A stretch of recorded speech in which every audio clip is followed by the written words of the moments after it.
Don't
forget, we gotta identify ourselves first and then talk about the Okay.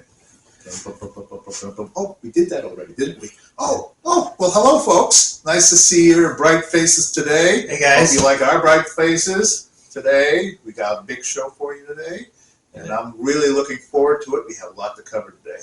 Yeah? Oh, yeah, we do. Okay. We've got a lot to cover. We'll try to keep it within 2.5 hours. Maybe. I'll give it my best. All right. Okay. Well, let's start. Yeah, well, let's start this way. I'm Dr. Mark. I am Elmer. And we are PSI, Piano Scene Investigation. Yes, absolutely. Welcome to our show. This will be our 28th. Well, that made it up. Yeah, that made it There's up. probably another 35. We started this. 35. We started this in 2023, at least. Right? Yeah, we did. In the early part of the year, but we were using this thing first. It's got a good camera and video and stuff in it, but I couldn't figure out how to control it because at one point the phone rang. Yeah. And then it shut off the video and we didn't even know. Yeah, it did. Oh, it was a disaster. It was. But finally we got this little camera and little microphone that we put on it. Yeah. Most of the time we remember to turn everything off. Yeah, absolutely. We had a problem with that the last earlier couple shows. Well, yeah, we missed 2 shows. Yeah, we did. Because the first time I forgot to turn on the microphone and it was plugged in, so that cut off the internal mic. At the camera, so there's no sound. Yeah. And then the second time, you can believe it, I forgot to hit the record button. Yeah. But then we did that one time before because remember Dimitri? Yeah. Dimitri did a little tiny, that's a really cute little video, the mini video, where he came on and explained. He's a wonderful friend, really good guy. Yeah. He's got a great sense of humor, which is why he said it like this. This is no sympathy towards Putin's Russia right now, but Dimitri was sent out to the cold years ago and had to live there in, the darker times. But he did say, I don't know how the Americans won the Cold War. You guys stink with the technology. I said, that don't have no reflection on the brightest and best. We just don't know what the hell we were doing, right? At the time. But we finally got it working, and since sometime January, we've got 27 shows up now. Yeah, you believe that? I can't. It's hard to. And it's different information. I mean, I occasionally repeat myself about things, but and he's stuck on advertising a few things because we're trying to lock down some potential future supporters. Yeah. Okay. But anyway, we're here and we got a big show. Let me think about this. 25 years ago, the internet was around. Would you ever thought we'd be doing something like this? No. Well, my dad, when I was growing up, he always said, my dad worked second shift. Yeah. He was a very well-trained pianist, musician. Yeah. Played all kinds of stuff, but his family didn't have any money. Yeah. So I ended up more or less kind of fulfilling my father's dream and becoming a truly professional concert pianist and doing all that, professor. But he used to come home from second shift, and then his thing was he'd wind down and watch the Johnny Carson show, stuff before he'd go to bed. When I was in high school, I was still up at that hour, and I remember Dudley Moore came on one time. Yeah. Was on the show, and Dad said to me, he said, "You're going to be up there sometime." He said, "You're going to be there with Johnny."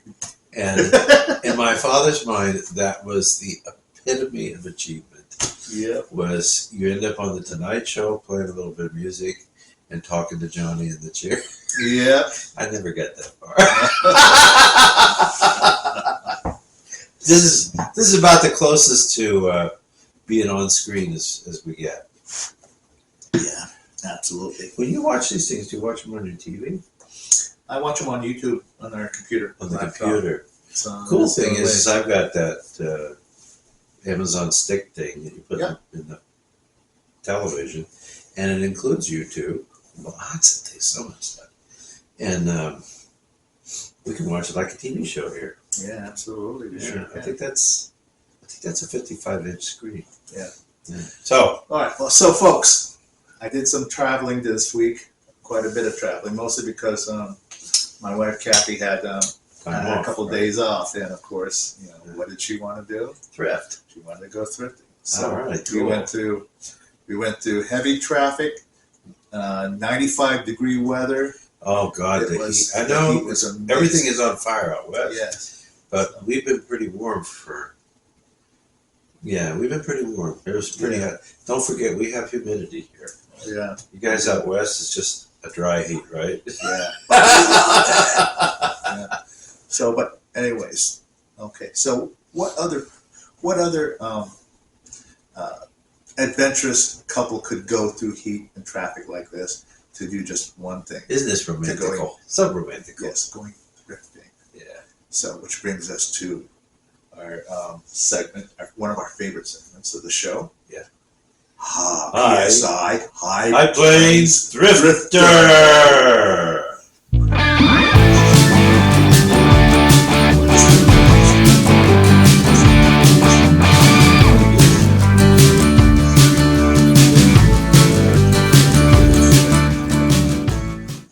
We're back.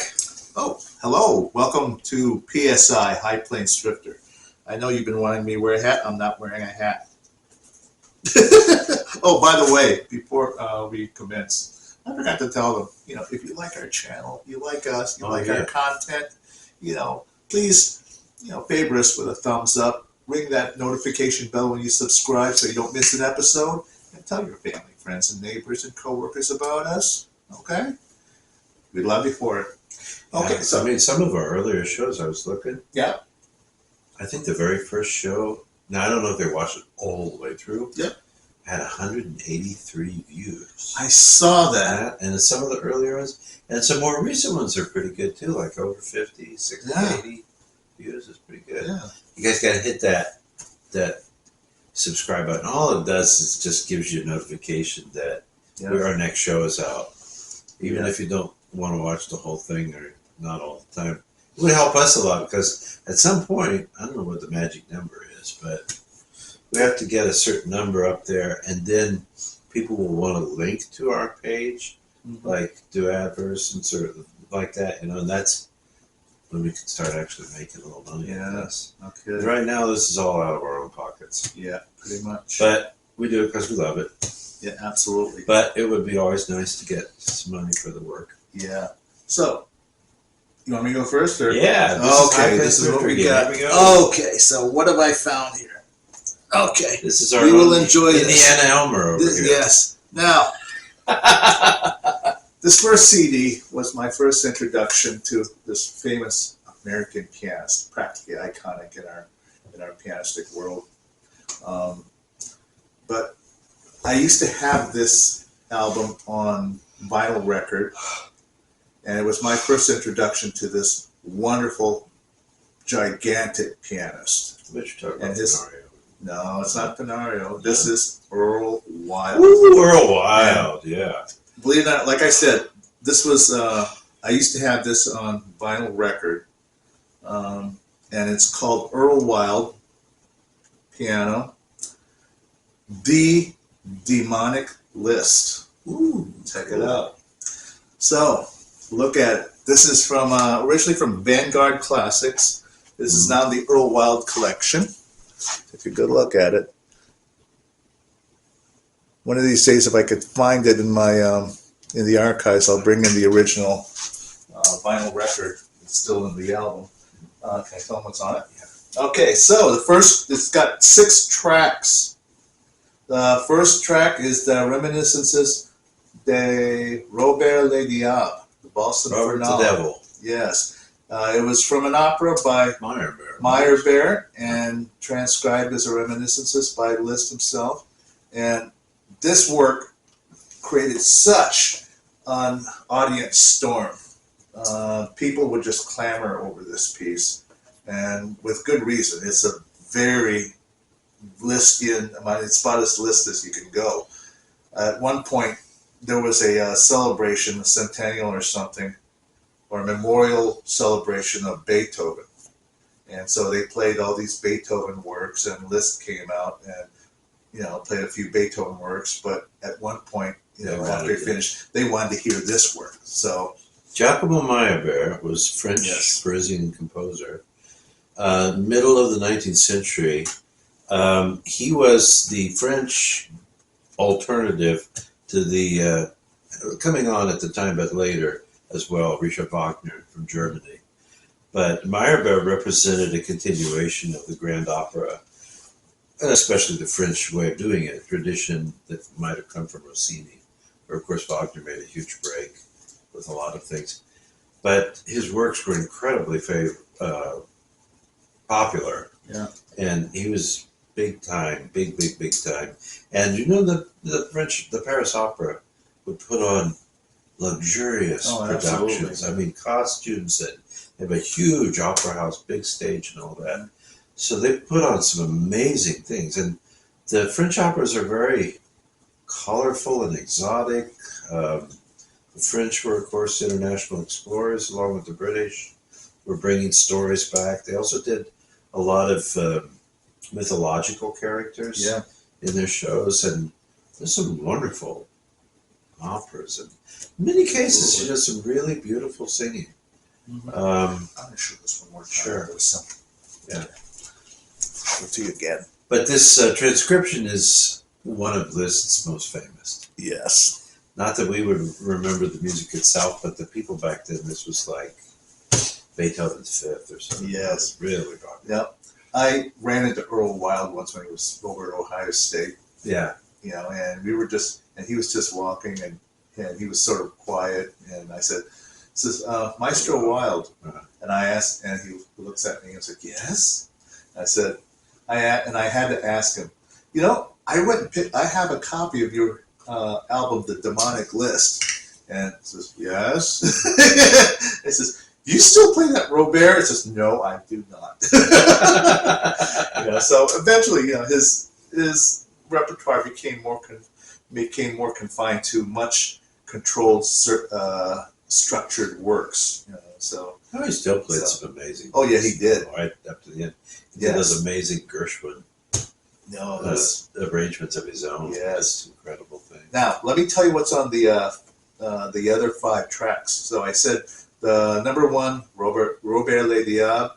The second one is the Nomen Reagan, Etude. Nomen Reagan. Is it Reagan or Reagan? I think it's Reagan. It's Reagan. You're right. Nomen Reagan. That's from the Transcendental Etudes. Yes. Or is it no, it's the concert Etudes. It's one of the concert Etudes. Yeah. So I think it's the one that's got the just 2, collection of 2. Yes. Etudes. Yeah. Okay, number 3 is the Mephisto Polka. What? Polka. Mephisto Polka, and it is a polka. Huh. I've never heard of it. Oh, well, maybe we'll listen to it. Wow. So, is it at all like the waltz? Is it using any no, material? it's in 2/4. It's totally different thematic material? Completely different thematic material. Oh, yeah. It's just, it almost sounds like the opening to the Bartok Sonata, actually. Really? Yeah. Do you know if it's drawn from the opera? I'm talking about Gounod, for example. Gounod's, no, I don't think so. It's an original work. It's an original work, Mephisto Polka. Didn't know that. Yes. So in the 4th track is the Mephisto Waltz, the famous one, and this contains his famous cadenza. And there's what? actually 3 or 4 of those, right? The first one is the famous one. Yeah, the first one's the famous one. And then I think there's There's a 2 number more 2. versions. 2 or 3. The first one? I think there's 4 Mephisto waltzes. That There late, are. that late Liszt book that I have. Yeah. Yeah, there's some. He's still working things out. He really goes. It's not as virtuosic as the first one, but he's actually exploring harmonies and keys, moving towards the breakdown of stuff. Actually, it's very. I mean, what Liszt was doing at the end of his life precipitated a lot of things that were taken out by Debussy and Ravel, and even the tonalists. Really, he was getting there. So it's the Mephisto waltz, Number 1. Number 1, the first one, and it's got his famous original cadenza for the ending.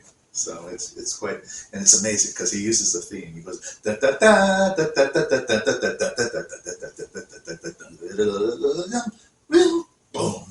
It's brilliant. I mean, so, and if you have the Liszt edition or the Earl Wild edition, for the Mephisto waltz. I know. I have Leslie Howard's box. No, I mean the sheet music. Oh, the sheet music. The actual score. Oh, I do have it. Yes, I do. 2 volumes of this. Yes, and so you'll see. If you check it out, it's got his original cadenza. That's edited in it. So the track 5, Reminiscences de Don Juan, after Mozart. Don Giovanni. Yes, the Don Giovanni. Here it says Don Juan. So that was one of Horowitz's big deals early in his career. It's one of the pieces he played at his graduation recital, and the entire staff. They gave the professor stood up, gave him a standing ovation. Yeah, and for there's a recording of it. There is of the Don Juan Fantasy from way back. Wow. Yeah, I'm pretty sure it's an old Pathé recording or something like that. Oh gosh. I'm pretty sure. You guys can correct me, but or I can correct myself and look it up.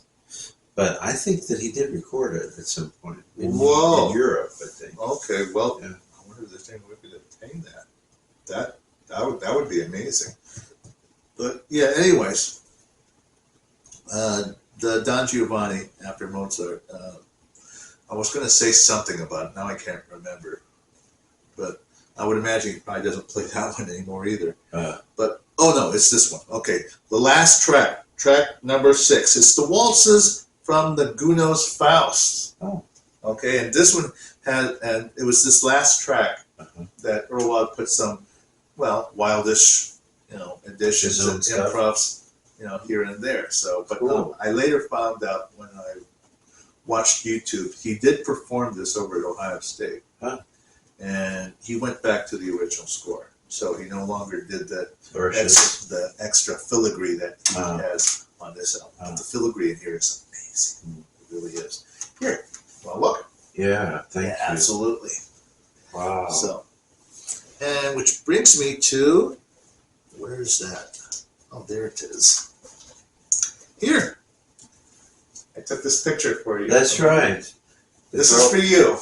Because I read German. Yes, because you read German. Oh, thank you. So, and actually... You want to show it to him? Yeah, sure. Actually, I brought it for you, but Kathy's the one that found it. Yes. And so she knows exactly... Thank you, Kathy. Yes. This is really cool. I actually like this guy a lot. I have quite a few of his recordings. Yeah. And I have a Mozart on top of it. Was that in English? Magic Flute. Which is just amazing. The wonderful thing, honestly, about Böhm and Furtwängler and even von Karajan back in the day and all that, my God, the singers that they had to work with. I mean, when people talk about, Peter Gelb's talking about this whole new matte ring they're going to do, and Yannick Cisnik Begin, or what, the guy that directs Philadelphia Orchestra. Oh, that guy. And he renewed his contract with the Met until 2030 or something at least. Wow. He's going to direct the ring, and it's a big deal. They're really broadcasting it a lot. Lisa Davidson, a great Scandinavian singer, she's going to be in it. Probably Brunhilde, at least, I imagine. Yeah. Especially in Valkyrie, that's a big Brunhilde. There's usually different Brunhilde is, because the one that shows up later is Yeah. usually the Siegfried Brunhilde and the Valkyrie Brunhilde and the Gerda Dämmerung, that kind of thing, they're different. Yeah. Anyway, this says Karl Böhm. I remember it well. Ganz genau. Ich erinnere mich ganz genau. The autobiography of the great director. And it's very interesting. I love this. The publisher is Diogenes. You know who Diogenes was? I have no clue. Diogenes, I don't know if he's the founder of oratory, Uh-huh. of speaking in public, but he was famous because the story is that he took pebbles from the land, maybe from the sea or whatever, on the beach. He'd take pebbles and put them in his mouth and practice speaking. No. So that he could speak clearly, even with the pebbles in his mouth. Oh, that's true. And learn how to project and all that kind of thing. But that was Diogenes. But you want to show it to me? Sure. This is great. And it's a kind of sweet size of a book, too. Yes. Karl Böhm. There it is. There's some wonderful videos of him working with his orchestras on YouTube. Thank you so much. You're welcome. He has a bit of a black stain in a way, although he kind of outlived it and everybody just moved on, really.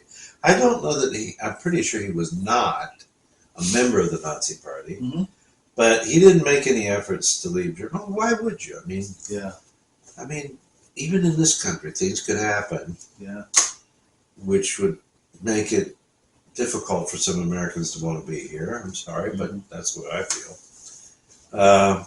So you figure for the 12 years that the Nazis were running the show, maybe they think like a lot of people, like, this can't last forever. 1,000-year Reich, yeah, right. Yeah. You know, and you just stay in your country and do your job. Why? Because you speak German. You know the repertoire. You've already got a job, and if you keep your nose clean with the government, then they're not going to do anything to you. I know this raises all kind of issues, because then people say, well, what about the Jews? Well, he didn't personally persecute anybody, and I don't think that he necessarily replaced anybody. He already was established. But he's Austrian. But he made it through. I imagine, like all of them, he probably was censored for a while after the war.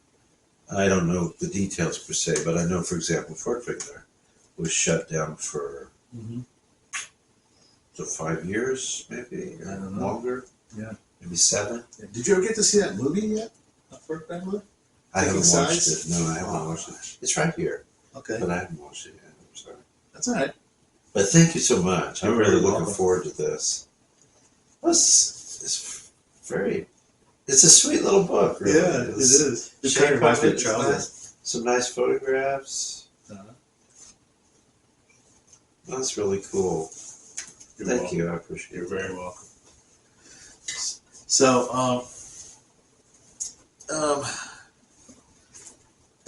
let's see. Okay, you might find this one humorous, or maybe, I don't know, maybe not. So this is not piano music, but I found this sheet music very, very humorous. You might get a big kick out King of it. Kaiser. Praise the Lord. Bless the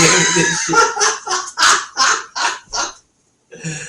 What's that from? That's I don't know. It's sheet music. It's Words and Music by Frank Lesser. Really? Yeah, I know. Show it to Here, me. I got That's funny. It looks hilarious. Check it out. This is actual song. It's sheet music. Here it is. It's very apropos for the times these days. Yeah. So there it is. Praise the Lord and pass the ammunition. Frank Lesser, Words and Music. So so apparently there's a story behind this song. Check it out. See? Story behind this song. You want me to read it? Yeah, read it to us. Okay, I'll read it real quick here and try to be as clear as I can when I read. All right. Virtually all modern American war songs have been created amid the comparative peace and quiet of the Tin Pan Alley, where a front is only a flashy getup. But the The pungent words of the... Okay, I'm going to have to adjust my glasses just a bit. This is hard to read. Okay. But the pungent words of the battlefield have found their way into the lyrics of a truly great war song at last. It took a stirring and heroic war episode to produce the song that, perhaps more than any other before it, captures the spirit of a people aroused and an army determined. On that fateful December 7th, 1941, when the Japanese treacherously attacked Pearl Harbor, even as its envoys talked peace 6,000 miles eastward, on that day when strange planes suddenly swooped out of the blue and loosed havoc and destruction on the fields and fighters below, a song to lift the hearts of men was born. As sailors boiled from below decks of a U.S. Navy warship to fight off low-flying Japanese planes, Chaplain William McGuire left his altar where it stood and ran to a gun station where one of the gunners had been killed and another wounded. In the unholy roar of that torrent of bombs, Chaplain McGuire shouted his now famous words, "I just got one of them. Praise the Lord and pass the ammunition." Now, taking these exciting words as his theme and with the full approval of the Office of War Information, Frank Lesser fashioned this song that seems destined to be the great war tune of the World War II. Frank Lesser is donating all his royalties from the sale of this composition to the Navy Relief Society. Cool. And there it is.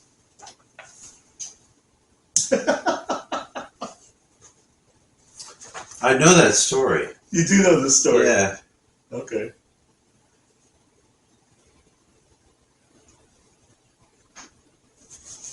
Amazing, huh? Okay. All right.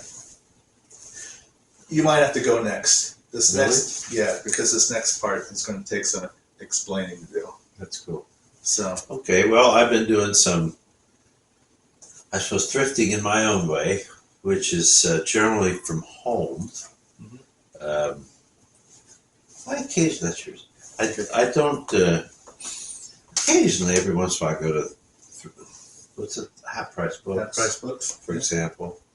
I've never gone to the library. Do you have to pay a fee to do that, to shop at the library? At the library, there's no fee right now. There's no fee.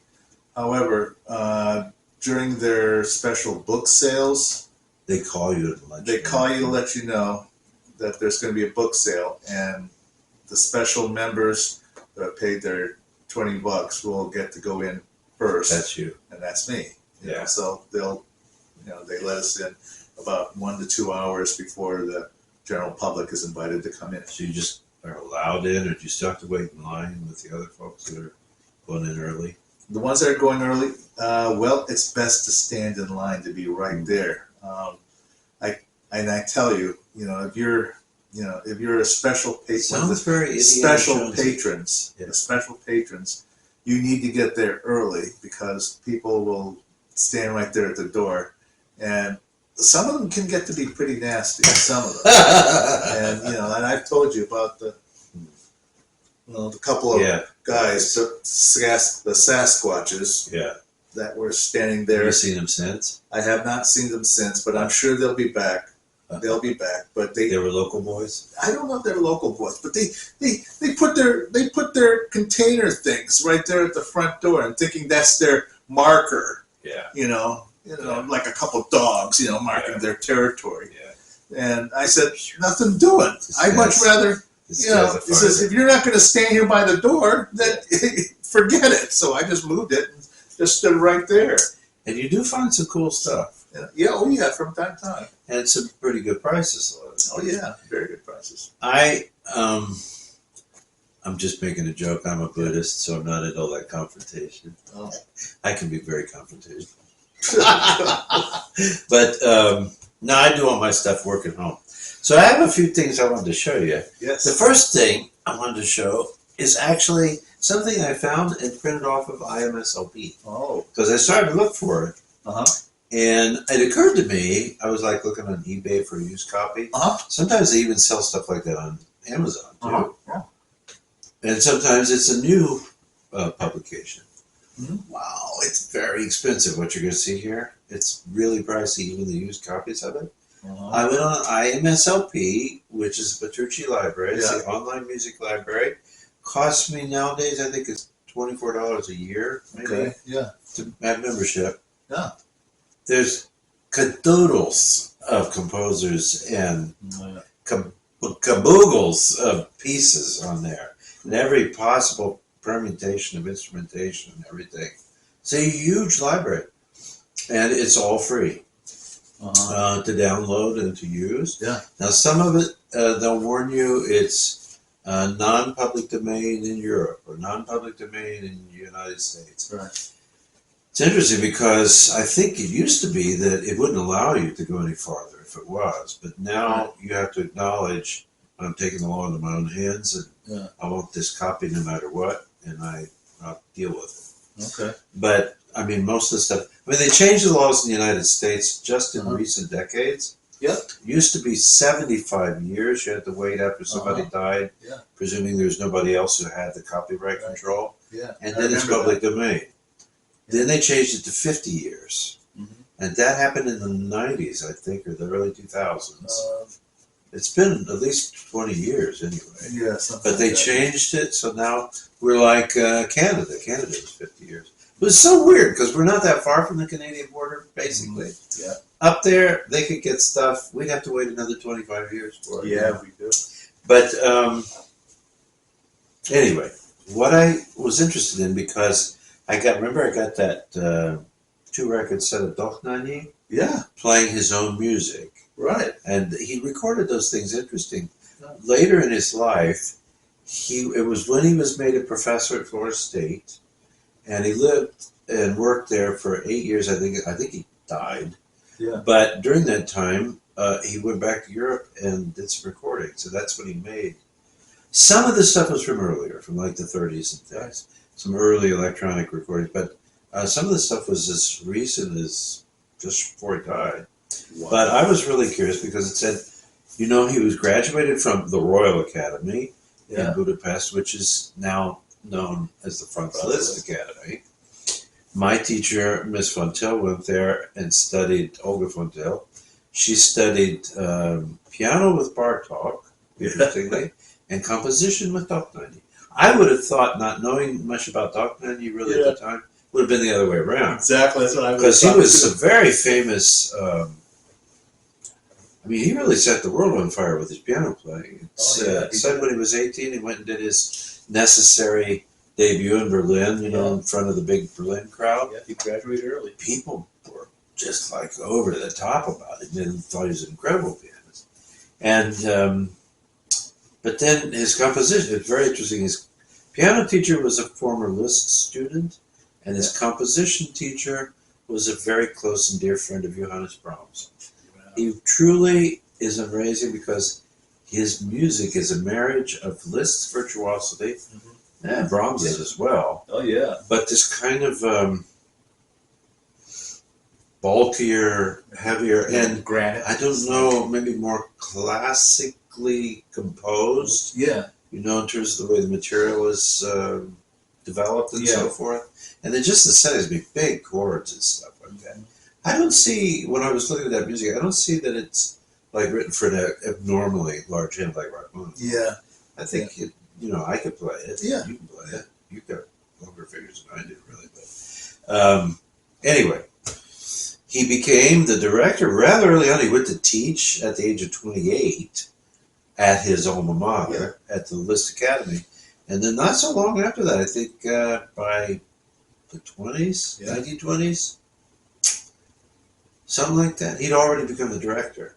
And he was renowned performer, teacher, they loved him, but also as an innovator with various kinds of things he was trying to do he was very interested in modernizing and making efficient the pedagogy and the training and stuff that went on in the school.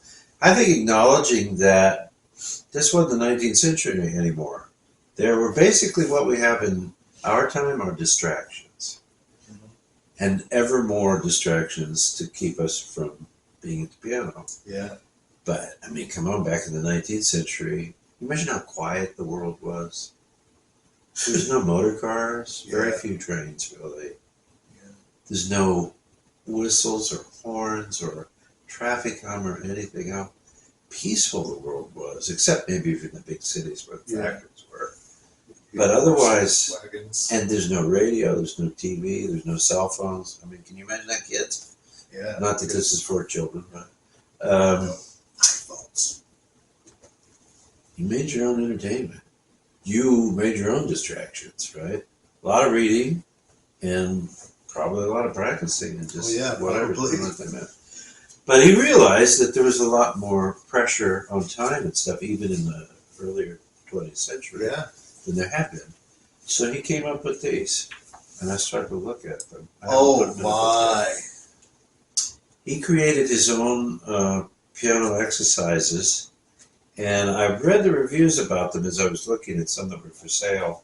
Whoa. And people were saying they're a bit of a challenge because if you know, I've been really curious about them, piano technique and stuff my whole life, but especially when I got to Ellsworth, because he completely rebuilt me, and I learned a bunch of things, and I became quite interested in pedagogical schools of thought and things that come out of them. Holy crap. I think, Brahms wrote some piano exercises. 53 exercises for piano. 51. Those are quite challenging in some Oh, yeah. cases. A lot of good stuff in them. And then there's the Busoni, Neue Musikschule or Neue Klavierschule. Yeah, something like There's, that. I think it's at least 2 volumes. I have both of them. I think they're right there in the bottom of that pile. Wow. Those are also quite challenging. And my guess is, this may not be so original as it is his interpolation and further ideas and so forth. Probably having been exposed to both the Busoni and the Brahms exercises, I imagine. Wow. But he came up with his own, and what people were saying about them is that if you devote yourself to these things and practice them,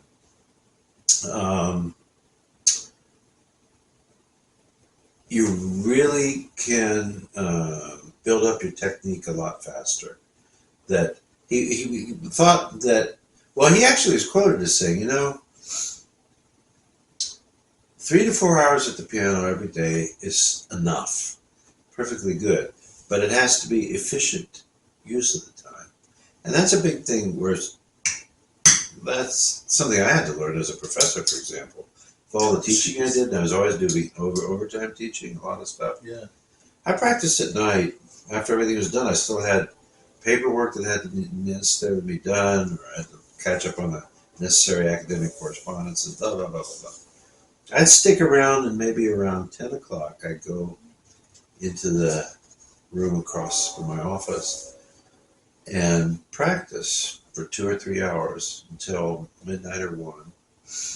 And then I'd be the last person. I'd lock up the building and say goodbye to the security guards outside. Go home, get some sleep, come back around 9 o'clock the next morning and start all over again. I usually went from 9 to midnight, 9 in the morning till midnight.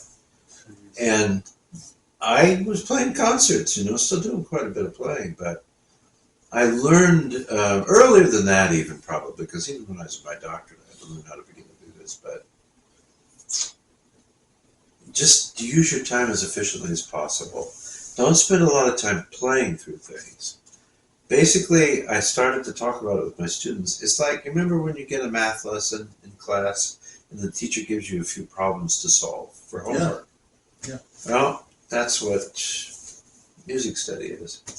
It's solving math problems. There's counting things, fingering things, of course, learning the notes and such and stuff, all that. It's interesting in secret societies and ancient schools of thought, music and mathematics are very closely related. Yeah. They're thought of as sister disciplines. And anyway, I was able to find this. It's available in the IMSLP. You want to show it to him? Yeah, sure. And you can print it out. I highly recommend imslp.com, or you can also look up probably Petrucci, Petrucci library, probably, but it's definitely under IMSLP. International Music something Library Blue. I don't know what it stands for, but you can use it for free. Yeah. But at some point, they'll cut you off in terms of the downloads you can do. And then if you Insanity. take Insanity. a membership, I think now it's $24, so it's $2 a month. But I can't tell you how many times I go to this to look for things, especially because we're the iceberg people, music iceberg people. You know, we're always digging around, or if he talks about something, or I'm finding something. It's really helpful that if you read about something or learn about someone you didn't know. I forget now the guy's name, but he was Dutch and Danish. But he was the guy who started the Concertgebouw. He was from Holland. No, maybe it was more Dutch and German, but he was trained in Germany and some stuff. But his father was a musician. I don't remember the guy's name. I'm sorry, buddy. But we talked about him a long time ago, many shows ago. He wrote like 7 piano concerti and chamber music and all kinds of stuff he did. Is it a Dutch fellow? Yeah, and he was originally one of the original founders of the Concertgebouw Orchestra to get it going. Ooh, jeez. And he was a big teacher. I think 2 of his sons were also musicians. I think he was a pianist. And I think he had a son cello and a son violin that played trios together as well. For example, well, that guy's music is in the IMSLP library. Not always all of it, because what it depends on is people upload this stuff onto the library. Very interesting is the Ruskies. They've uploaded an enormous amount of material from Russian libraries, which sometimes historically is very interesting. And if you're looking for Russian composers or Eastern European composers,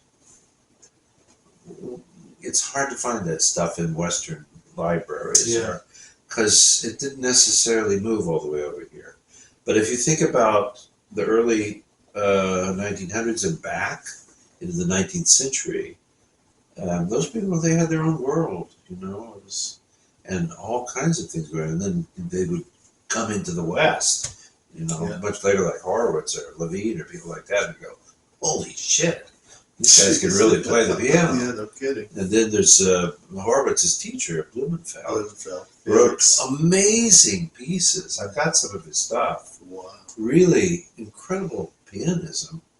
Wonderful things. So anyway, I bought that. I didn't buy it. I didn't have to buy it. I just printed it out. Is that something you think you'd ever be interested in? What, that? This. Well, believe it or not, I actually have 2 copies of it. You do? Yeah. Oh, cool. One of them is rather falling apart, so I just kept it in a plastic bag. You use it? I used the new one, so it's still a fresh copy. It actually has a nice cover. It almost feels like it was woven with like thread. Nice. So it stays together quite well. So I'm I have a copy. I'm gonna 3-ring punch mine and put it in a binder, and I'm gonna start to use it. Oh, good luck. I looked at the exercises; they look good. So that was one thing. Let's go with the littler ones. Okay. He is now. I knew about this guy before and had known some of his music. Yeah. Charles Tomlinson Griffes, American composer, very interesting composer. I would say. Well, let's see. It does show us dates, doesn't it? Yes. Here, wait a minute. 1884. Well, I didn't live very long. Wow, 1884 to 1920. Yeah. 36 years old when he was only, he worked, okay, what I know of him, he practically worked himself to death. He couldn't afford to pay copiers. And so when he wrote orchestral works, he hand copied every single part, including the first violins, the second violins. I mean, you know how that is. You have to make copies for all the stands. And so he hand copied everything. So here's a guy that practically worked himself to death.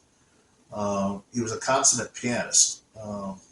He taught music classes at a local New York all-boys school.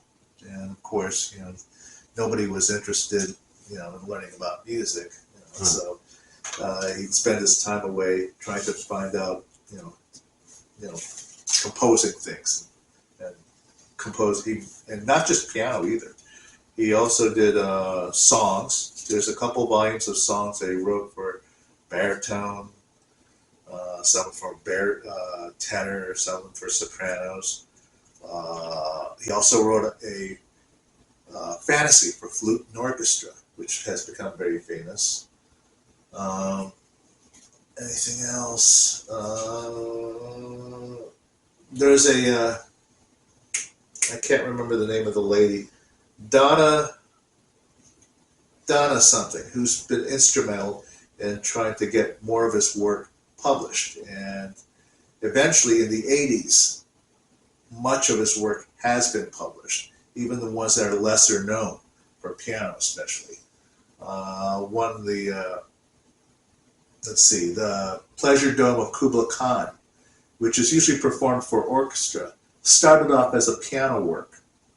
Okay, so that's been published.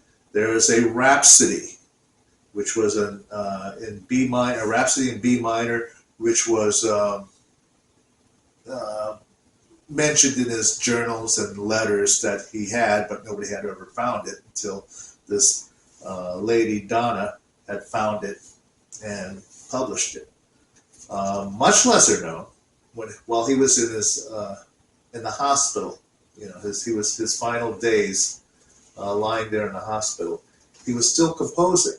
And so what we have today is his final thoughts in the form of 3 preludes for the piano. Which are in here.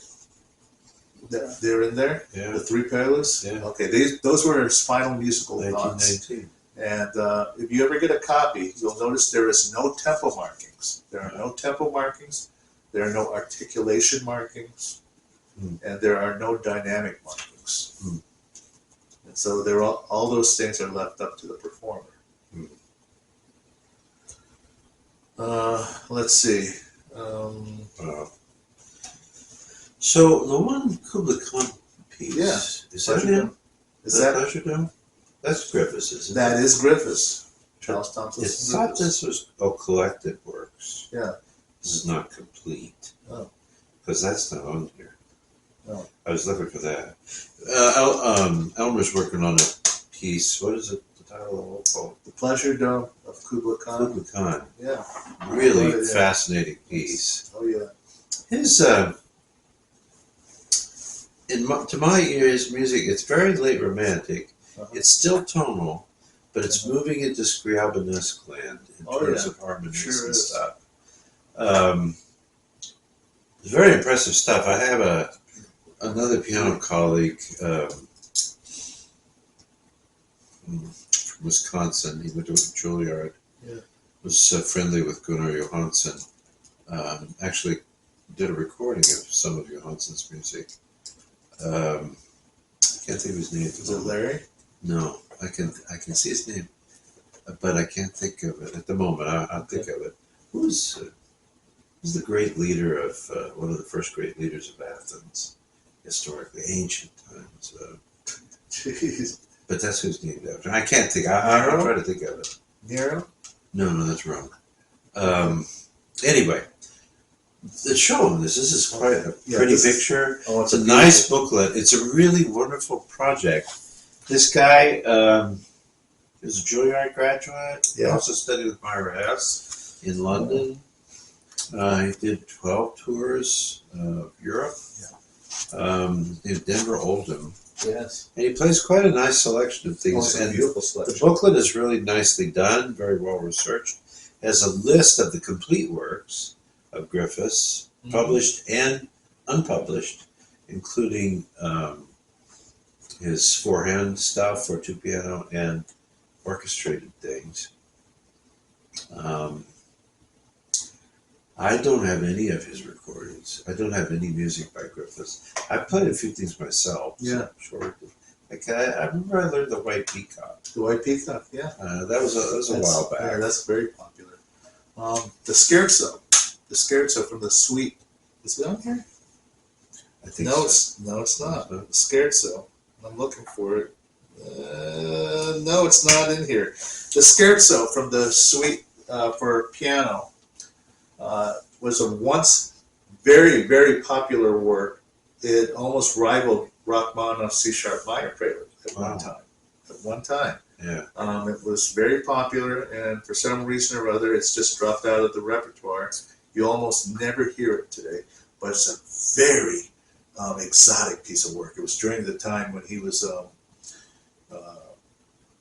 introduced. Well, much like Debussy, he was introduced to gamelan music and Asian music, and so which explains a lot of the exoticism in that work. I'm not sure if Griffes makes the cutoff in Dover's 19th century American piano music. Born in 84, Yeah, we've only been 16 years old by the 20th century, so Yeah. probably not. probably not. But there is another book that I have, two of them actually. Yeah. They're collections. I don't want to dig them out now, but I know Okay. where they are pretty much, but still have to look for them. Of contemporary music, and then another one is American 20th century music, but backwards. I mean, they're like Yeah. pre-1950 at least publications. I think one of them belonged to my dad, and the other one I found somewhere. Mhm. But the one book of contemporary stuff includes things. It starts out, I think, with Albani. It's like some of the Yeah. Spanish guys. Includes Godofsky, but his own compositions. Yeah. You know, what's a famous one that he had? Which one?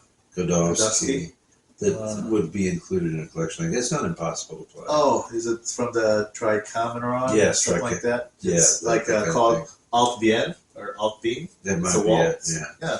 There's different things like that in it, but then the American one is really good because it has, John Alden Carpenter. I think William Mason is in the 19th century book. William Mason was European trained, but a very important Boston, I think, Yeah, based sure was. piano teacher and musician. Yeah. Well, we're eventually going to focus on that. Oh yeah, we should. That We New will. England school Yeah. kind of thing, so it would be cool. We will. Anyway, probably should move on.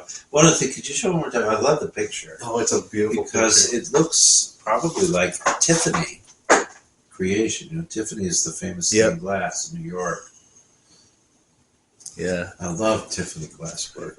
Yeah. And then people have copied that nowadays where you Yeah. can find it in many places. Yeah. Some of the younger pianists are looking for a new composer to study. There's your man. Griffes Charleston is, I would say, a contemporary and an American version of Debussy and Scriabin. Yeah. That kind of Now, a little bit of note here. The Sonata is the last work on that CD, and that's probably where you reach practically the zenith of his talent, right there. Listen to the work sometime. Listen to a recording. You could probably find a few of them on YouTube. performances on YouTube. Yeah. But it's dark.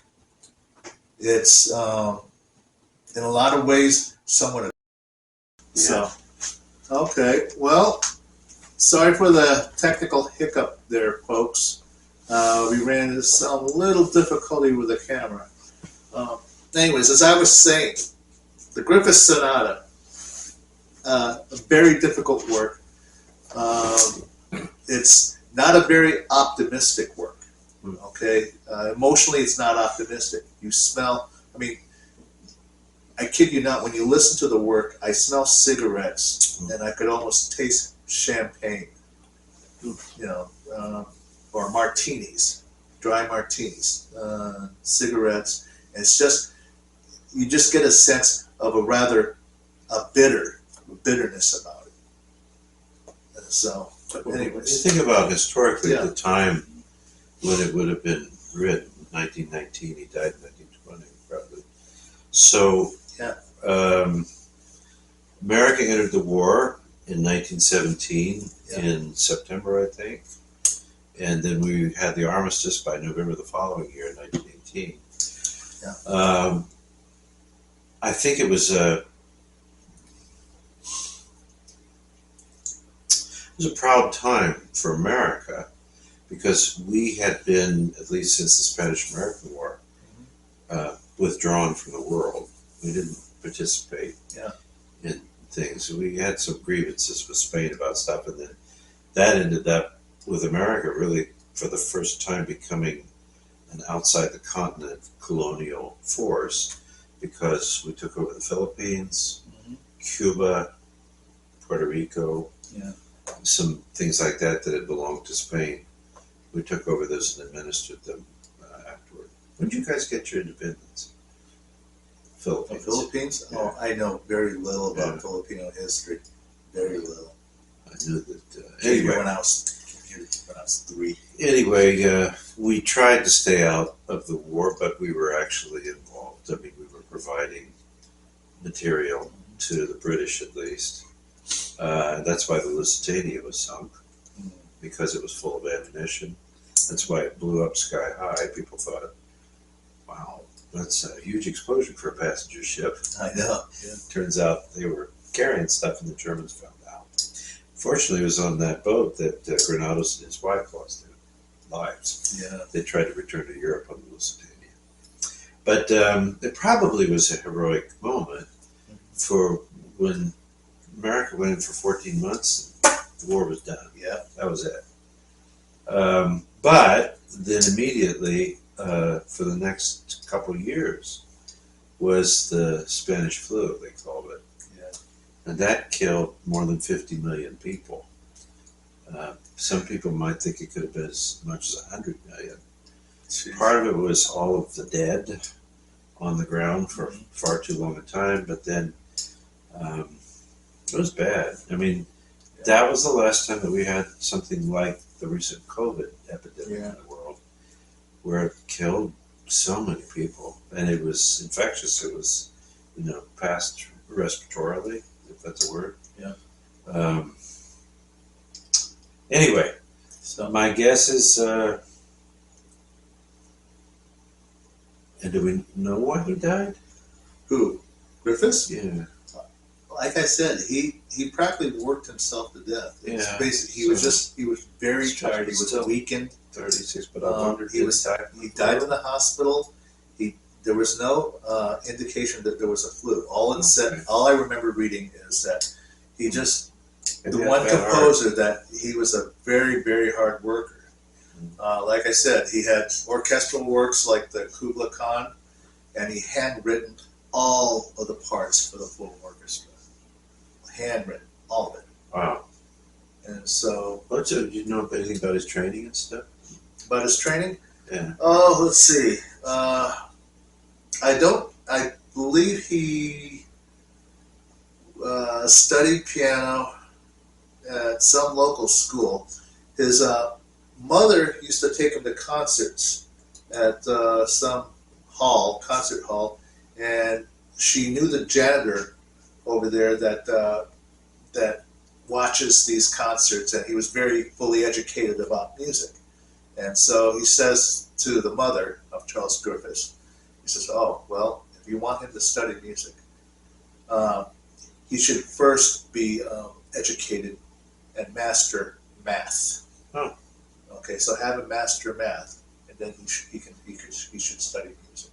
And so that was what he did. But you know what city he grew up in? Something like Elmore, New York.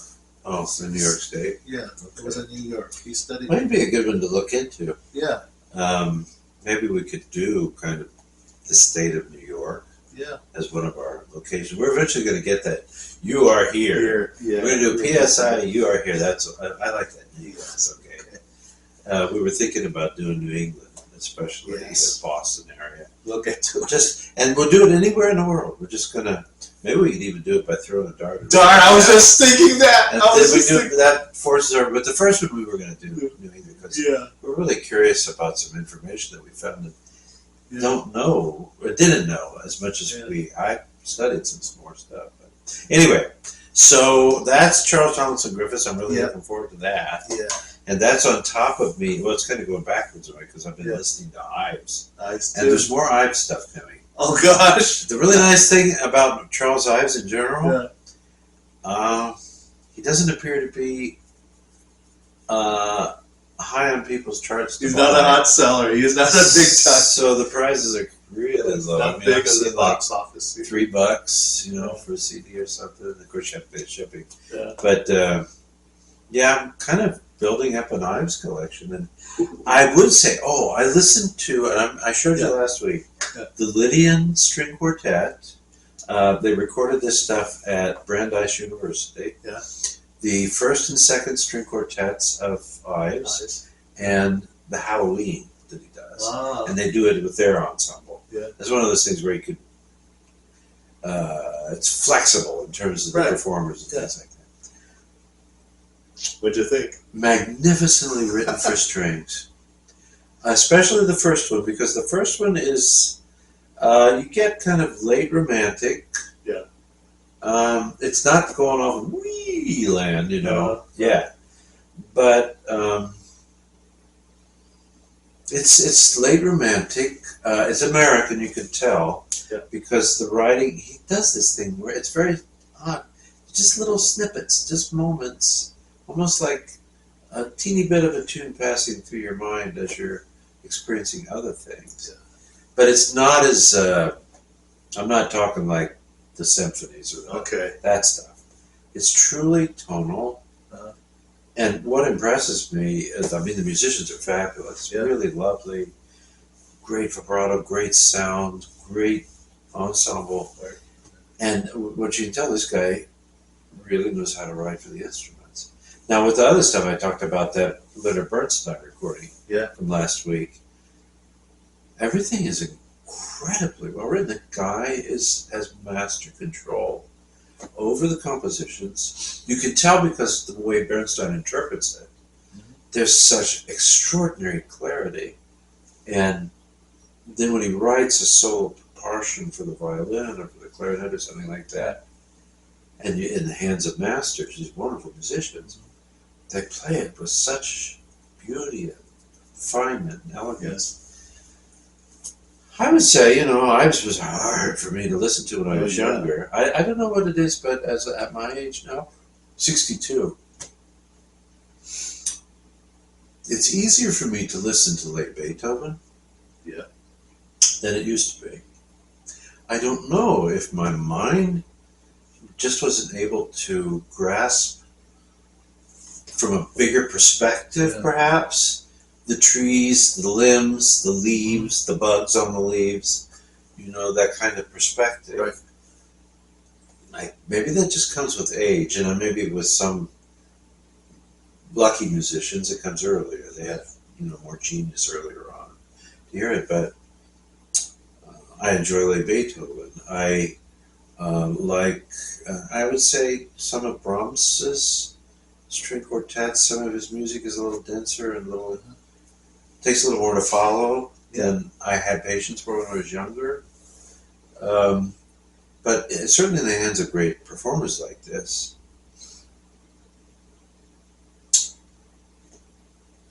I can look beyond what once would stereotype as just this wild dissonance and all this crazy stuff going on, because I have the ability to parse it by voices and parts and things like that. And when it's played well and interpreted well by a really fine musician or musicians, it's perfectly coherent. Oh, yeah. It's out there. But anyway, the string quartet, the first one, is a beautiful work. I'd really say give Charles Ives a look by way of the first string quartet. Yeah. And you'll see that there's a really strong composer there. The second one is really taken off in areas. It's what we usually associate with him. But constantly in the whole CD, the thing that impressed me was masterful control of how it was written for the instruments. There's nothing being done that a great master of the violin, viola, whatever, that they can't do. And then really, they bring it to life. The playing was so live. I don't know, look them up. I'm pretty sure I heard them live at one point. Wow. I'm not sure when or how. The Lydian, Lydian string quartet. I have to look them up and see more about their past, but I'm just as an ensemble, I'd be curious to see if I find anything else by it. But I wanted to say that about it, just in my listening that I've been doing. And just in general, I love the fact that I'm able to listen to Charles Ives and appreciate it. I think I gave it lip service when I was younger. Yeah. And I haven't been a student and all this. Right. The Park American composer. Frankly, I think it sounds like shit, but I'm not going to tell my professors that. But no, I mean, damn it. And even to the point where I remember last week, I think I said, the thing that I love about it is even in its most wild moments, Yeah.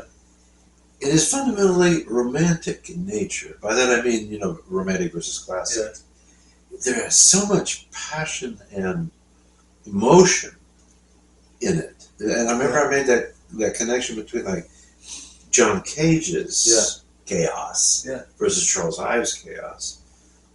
John Cage comes across, and this is, people said, oh, no, but if you have only those two schools for reference, John Cage is a classicist. He has a cool aesthetic, which seems to be emotionally reticent, but it has beautiful clarity. I mean, if you really listen to Cage and do Cage, a lot of it depends on the discipline of the performer as well. There's lovely structure in all of that. I mean, he had a mind, a mathematical mind, I'm sure, that just loves what mathematicians love. They know about chaos, but they love to approach it through structures that you can build on, right? But in general, a lot of math is built that way, as I understand, as far as I got. And then you got the romantic side, which is emotional and personal and intense and narrative. You know, the ballad kind of like way of just unfolding things. So if you listen to one of those great symphonies, it's not so much about any kind of an understandable structure, but it's more just like somebody telling you a story. And maybe in a way that I could get to be this way, I'm sure, when I'm older. When they get lost in their storytelling and you end up learning a lot different characters and different stories, but somehow it all fits together as a narrative. You know what I mean? Yes. That's Ives for me. Wow. I love that. Now here's somebody totally different. This is a box set that I've been wanting to get for a while. Yeah. It was upwards of $35 to $40, and it fell down to $26. Oh. And I thought, okay, I'm going to do it. It's 8 CDs, Brilliant Classics, Respighi's Complete Orchestral Music, with the Orchestra Sinfonica di Roma, and so basically, but it's all here. Everything is here. I haven't had a chance to listen to it because it just came in the mailbox late this morning. So I pulled the plastic up of it. So if you want to show it to them. It's a nice picture with olive trees and maybe not olive trees, but ancient city. Maybe it's part of Rome. I don't know. But we talked about Respighi quite a bit last week or 2 shows ago. Yes, we did. I love this guy very much. Yes, we were talking about his piano music. Elmer was really sweet to give me this collection of the dances and airs. Yeah. Mostly that stuff. There's some other things that he wrote as well, which I'd like to look at. And it's very likely, again, on IMSLP I could find that stuff. But I love Respighi's music. Yes. I remember the very first time I ever heard the Pines of Rome and the Fountains of Rome. Yeah. I was a teenager. And I was listening to it in my bedroom, and I remember it could have been Ormandy's recording. Yeah. Most likely. I think that's who I would have had at the time. I cried. Yeah, beautiful. The music was just so powerful. Oh, absolutely. And at times, there's moments with the strings and stuff where he creates this atmospheric effect. Yeah. Which is so, you could like smell the air and the trees. Oh, yeah. You could feel the breeze moving and all this. And I remember years ago when I was in German class in my high school, and Mr. Reichel showed that was a tourism type film about Germany, and it showed one of the Rheindämpfers, one of the boats on the Rhine, and they were playing the fourth movement for Brahms's Fourth Symphony as background music. Oh, wow. And we were in the dark, the lights were turned off and everything. And I just pounded my fist quietly on my desk and I was crying. I said, I'm going to make it. I'm going to go to Germany. I'm going to work in Germany. I'm going to live there and I'm going to make music in Germany. I want to go. At that time, I wanted to get out of Springfield and I want to go do something in Europe. I was ready to blow totally over New York and the East Coast. No, hell, just go to the motherland. Go to the mothership from Europe. I've never had the chance to go to Italy. I lived in the Mediterranean, but I was so busy with my work. And then I often tended to go to Turkey or the Middle East to travel. And then every year, I'd spend a good portion of the time I had free to come back and stay with my dad. Because those were the last few years he had. And I wanted to be with Dad. And so I'd spend 20 days here in the States before I had to get out and go back and get ready for work. But, do you have anything you want to say about it? The Orchestra Sinfonica di Roma. I believe they are the orchestra that originally premiered the Rome works. Really? I think they are. I have a CD recording of them performing the Rome works, conducted by Muti. Ricardo, or is it Ricardo Muti? Ricardo Muti. Yeah, Ricardo Muti. I do believe I have one. But other than that, I think this is them, Orchestra Sinfonica di Roma.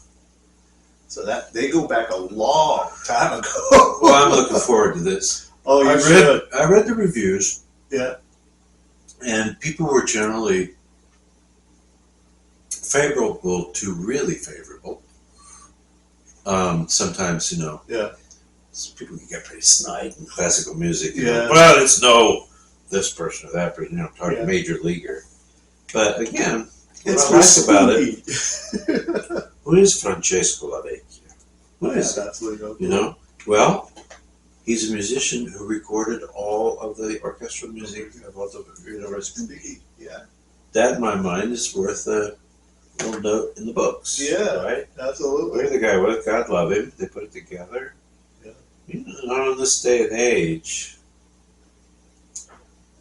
these were recorded between 2009 and 2012. Yeah. But still, in this day and age, this ain't the post-World War II years. Nope. 50s and 60s, where somebody like Brendel could build a career from recordings. Oh, yeah. Locally he was famous. He studied with Edmund Fischer.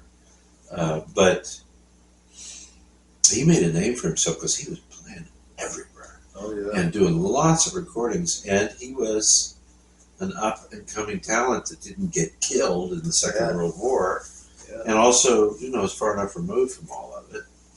Was he Austrian or Czech? Really? Brendel? He was from Bohemia, but I don't know what that means. I know he spoke German, of course, would have to. But I don't know if he was Czech German or not.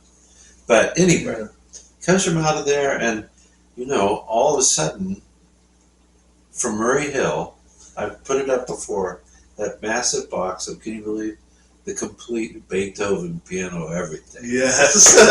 Sonatas, the variations, the bagatelles, the concerti. Yeah. Choral fantasy. The sonatinas. Everything that there was ever. And this guy named Alfred Brendel. Well, I bought it because it was all of Beethoven's piano music. Yeah. And it was a big-ass collection of records. And I've always been attracted to that, I suppose. Yeah. Get a bang for your buck, right? Oh, yeah. And then it turns out the guy was really a great player, and could really play and stuff. Well, and then there's this wonderful, now it's available on CD and the price has come down $11. I'm almost ready to maybe look at it. Wow. The French concertos that we looked at, I made the yes, I know. Those are available on CD now. There's this collection going back at least probably to the 60s when they did this. Are we talking Grant Johansson? Not just him, all those people. All those people. All those different people that record all those different concertos. I made the tape Ella collection DeBorg and all those guys. Yeah. Yeah. There is, I bought it ages ago at the Book Loft in German Village. Yeah. It's like a long booklet that opens up in a way, and there are 6 cassette tapes, 12 sides, There's usually one or two concerti on each side, so there's like at least 24 of them in that collection. It's cassette, and I actually made I've got MP3 recordings in that computer, I think, in the other room. Yeah. Old, my Apple computer. Yeah. And then I made copies for you on cassette tape as well, didn't I? Yeah, Or you it was did. on CDs. CDs. Well, now it's available On CD. on CD, and there's a lot more stuff. More stuff. Yeah, there's a lot more. There's at least 30 some or something. There's more Holy things. moly. And they're really great performances. So what I'm getting at with all this stuff is there was a wonderful period of time. I think once the war was over, we had to rebuild the world. Yeah. And Europe needed a lot of help rebuilding itself, and one big place to do that was the culture, right? Yeah. All over the place. Because no part of Europe was untouched. Right. Maybe Switzerland. But there was a tremendous amount of money invested, and I think a part of that, we do know in some cases that it came from the United States, maybe also from England, I don't know, but the United States put a lot of money into rebuilding Western Europe because we were in the Cold War with the Soviets. Classical music isn't the Naples ultra that it once was because there's so many more distractions. Now there's wonderful world musics available, all kinds of things that people can choose to listen to. I mean, back in the 1950s, pretty much you were either going to be classical or maybe jazz or new rock and roll. That was it. My God, nowadays there's so many choices for what to do. And you know, if you live in the right kind of place, you can even find musicians from other countries who actually play certain instruments, like kithara, you know, the kithara they call it, which is that the thumb guitar thing of the Africans or something. Yeah. There's a guy here that teaches that. Wow. In Columbus, Ohio. So I'm just saying that somehow Francesco Lavecchia, with the Orchestra Sinfonica di Roma, managed a decade ago to convince a recording company to record the complete works of Ottorino Respighi, realizing that because of who they are, probably, Perhaps, and maybe the repertoire, yeah. it's not going to be a big seller. Not a major seller, right? Yeah. And it may have a somewhat limited audience anyway, classically, but I bought it here in the United States. Yeah. I'm sure there are plenty of people that would. There'd be probably more people in Italy and in Europe that would buy it. Yeah. But thank God for companies like Brilliant Classics and Hyperion. Yeah. Now, these are British companies, aren't they? I think so. That have the wherewithal to do that. Yeah, And the open mind to do it. I think Brilliant Classic, that Leslie Howard complete list, isn't that? That's Hyperion. That's Hyperion, yeah. That's Hyperion. So good for them. Yes. So, okay, then there's one thing else. Yes. Want to show One it to thing. them? Okay. All righty. The big guns. Show it to them folks. first, and then we'll talk about it. Yes. Here we go. Look Are at you what ready this for is. this? Look at this monster. This bad boy. 88 CD. 88 CD collection of Eugene Ormandy and the Philadelphia Orchestra. Released the Columbia Stereo Collection, 1958 to 1963. Distributed by Sony Classical. Whoops, there it is. Sony Classical. So this is, I have my wish list on Amazon. Boy, you feel that. Now open it up and look at it. Okay, checks. Look at the book and take a look at some of the it's been on my wish list for some time. And now there's actually 3 different sets. This is Sony's Columbia Stereo Collection. Now there is another, I think, RCA legacy with, and it's a lot more years that they recorded with RCA.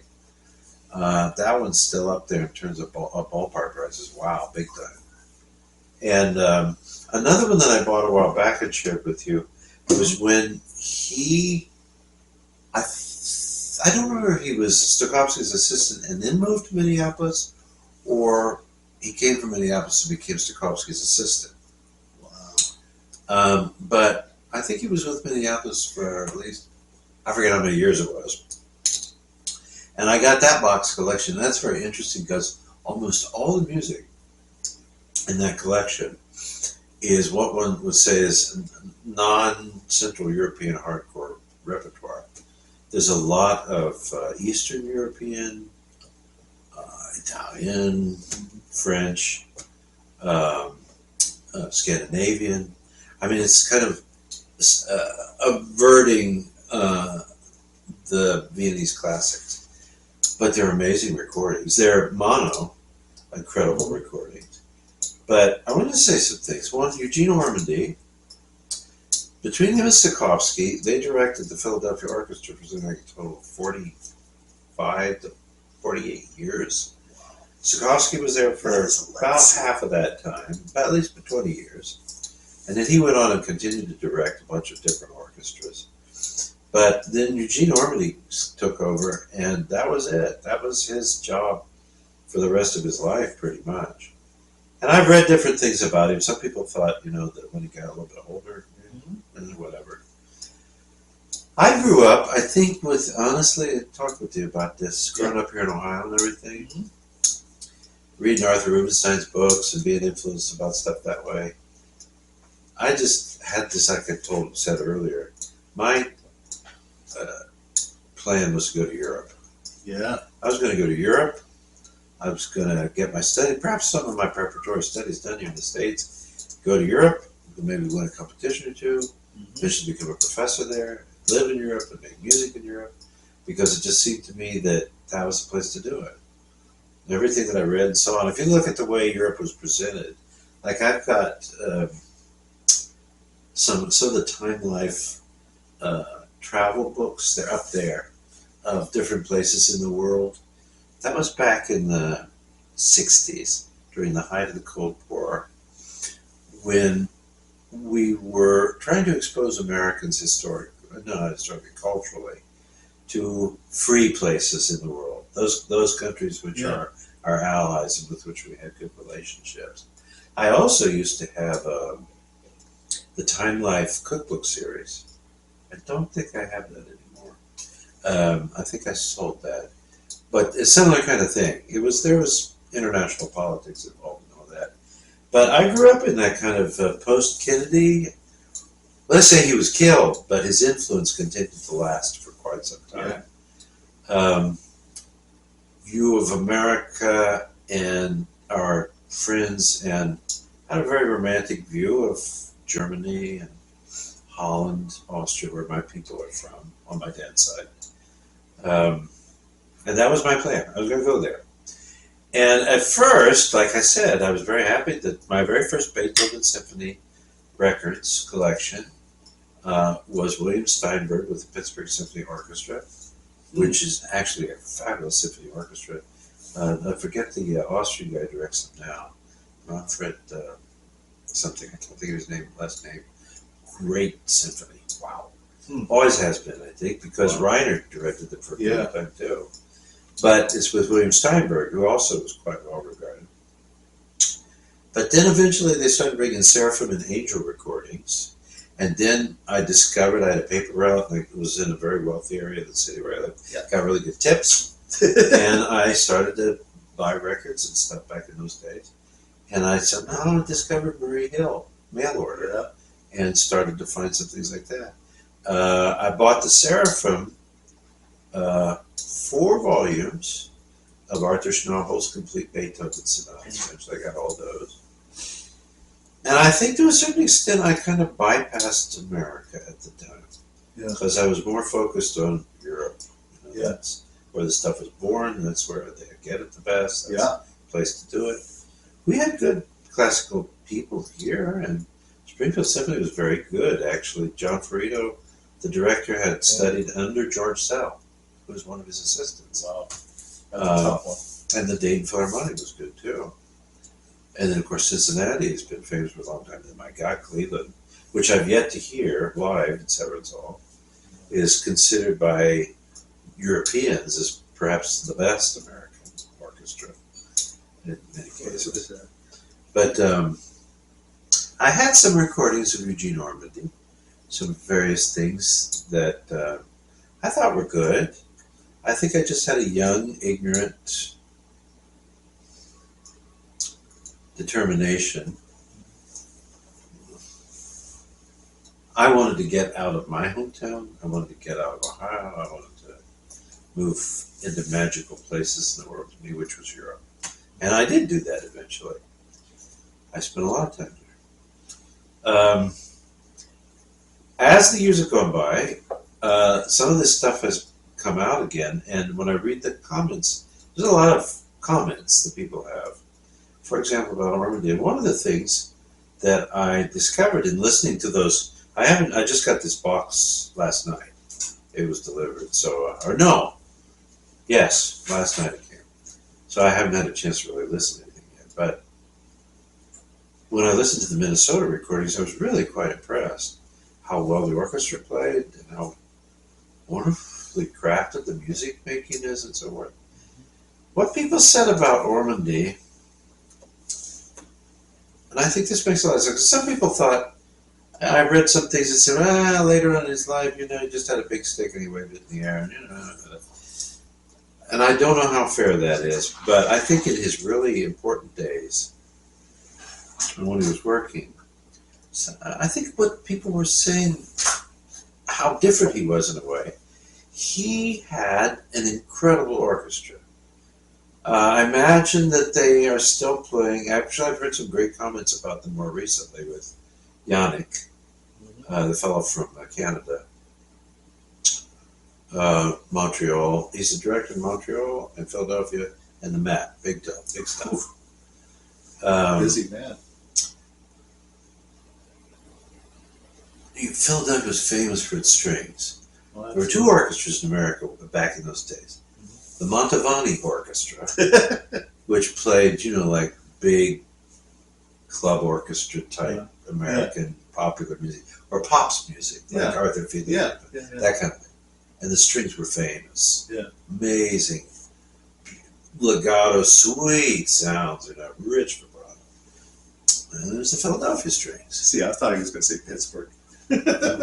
No, Philadelphia was famous. I mean, even the Europeans are just like, holy God, we'd kill for that part of the orchestra. Yeah.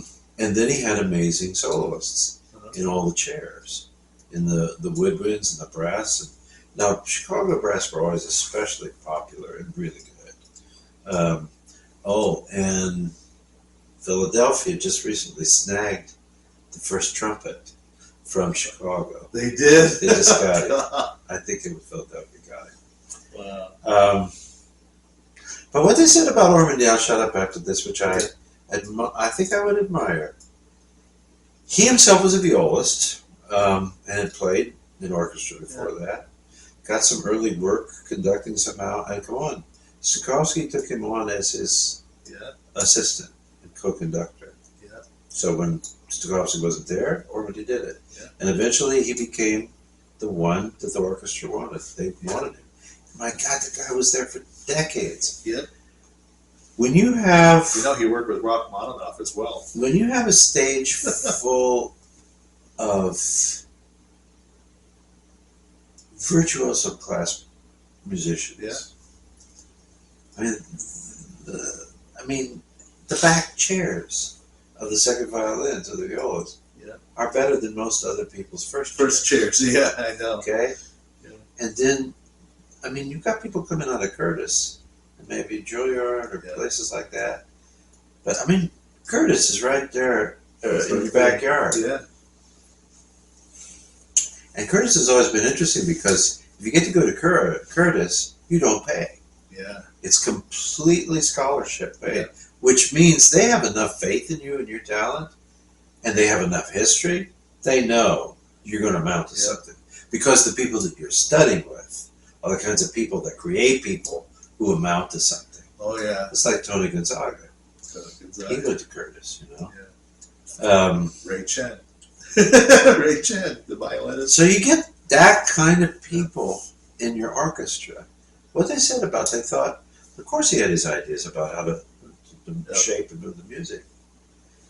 but he was less of not a dictator. He wasn't a dictator. He was not a huge monster ego who felt like he had to beat them and whip them. Yeah. Now, I'd say more recently, I've heard Toscanini's performances. I'm not the biggest fan of his Beethoven. I get it. I don't have the complete Toscanini Beethoven, but I do have some of them, and I get it. It's quite impressive. I wouldn't say it's my favorite. I would say I prefer Furtwängler to Toscanini, okay? Yeah. I love Leonard Bernstein almost anything, actually, to be honest. But, I mean, some of those old guys, I mean, Reiner, I think, would have been scary to play for. Oh, yeah. But my God, I mean, one of the best performances of The Isle of the Dead and the C pieces, not the C pieces, the three pieces, La Mer. La Mer, yeah. Debussy. Oh, yeah. I recorded on either side. Uh-huh. Fischer Chicago Symphony. It's mono. Hands down the best thing I've ever heard. Period. Wow. Nobody plays it. My God, the clarity, and it's not boring. I mean, you know, people think, oh, you know, just a stick master and all that. No. But the control gets down to like the hairs or something. You know, just it's amazing. Yeah. But what they said about Ormandy was that he had such a masterful group of players. He just, you know, kind of starts the engine. I mean, you get a really finely crafted car, let her run it. Let her do her thing, you know. You get a horse that really knows how to, has a certain kind of style and the way it runs everything. You don't need to control that horse. You just enjoy the ride. Yeah. My dad used to have Cadillacs, you know. You just turn the sucker on and just roll out and let that car do its thing. You know, you just have to make sure you don't get in an accident, but otherwise just drive the car. Let the car drive you. And that is apparently an approach that he took with the orchestra. You know, they all knew what to do, but they all had great ears, great technique, and all that. And he just... We have a word sometimes. It's not so much that you direct, but you lead, or even that you coordinate, or you... what's another word? Facilitate. Facilitate. That's the word. He facilitated the performance with obviously an interpretation I think that he had. But how much of that was formed by the musicians playing and himself? It's hard to tell. The Rachmaninoff Symphony number 2. So show just a few of those. Okay. Well. So this is one of those collections. I'll take the box and you can pull a few out. I just wanted to not lose the spot. It's okay, they got numbers on them. They do? I can see them. Here, take a couple others. Okay. Here's one. Here's one. They're interesting. Okay. So what they do is they reproduce the original LP albums. And I know you guys are probably familiar with that. I have a few big box sets with that. It's the kind of go-to thing to do. You have to read the backs with a magnifying glass. But the cool thing in some cases with these things, like with the Ormandy recordings with the Minneapolis Symphony, they're the original albums, but there's more music on the disc than there would have been on the LP. So they add more stuff to it. But that's all listed in the book and everything. But it's kind of cool. It's, you know, going back to the old days. Isn't that amazing? Oh, yeah. It's William Walton. I know. As well. Yeah. These. Cool thing is when you look through here, I was looking at this last night. Yep. I know they played very traditional repertoire. People would have wanted to hear it. Yeah, but they also play lesser known. They got some Dello Gioio in there. That's the amazing thing. There's 88 CDs. The amazing thing to me is that this was recorded between 58 and 63. 5 to 6 years. 88 CDs. Yeah, so they were recording a lot. They had to have been in the recording studio all the time. When did these guys ever take a break? Because they had their concert season. Yeah. Full, big-time concert season. Yeah. And then they're also recorded. And they were playing at such a high level that they were considered... Let's put it this way. Until Leonard Bernstein took over... I know that Arthur Rodzinski was with the New York. Let's put it, we don't have any recordings. Gustav Mahler led them a long time way back. Of course, they had some great conductors and stuff like that. Rodzinski was there. Even Barbaroli directed them. Barbaroli, Sir John. Yeah. Wow. Barbaroli directed them after Toscanini had been with them for a while, right? Wow. He came in after Toscanini for a while. Arthur Rodzinski was there, but I think Leonard Bernstein really brought the New York Philharmonic into the world's eyes and ears as a preeminent orchestra. Yeah. Because it used to be Philadelphia and Boston. Yeah. Cleveland. When Szell was at Cleveland. And Chicago had a reputation as well. And then, although it probably wasn't quite the same as Philadelphia or Boston, way out there in the West, San Francisco, Pierre Monteur was their director. I saw some performances, video on YouTube recently with him directing them. Pierre Monteur. Pierre Monteur with the San Francisco Symphony. Wow, that's amazing. Really, really quite good. Yeah. And then, if you're lucky, Back a long and I never got to hear him live do it, I don't think. Michael Tilson Thomas was with him for a long time. Oh, yeah. He was. That guy is a preeminent conductor. Can you imagine? He looks still so young and so cute.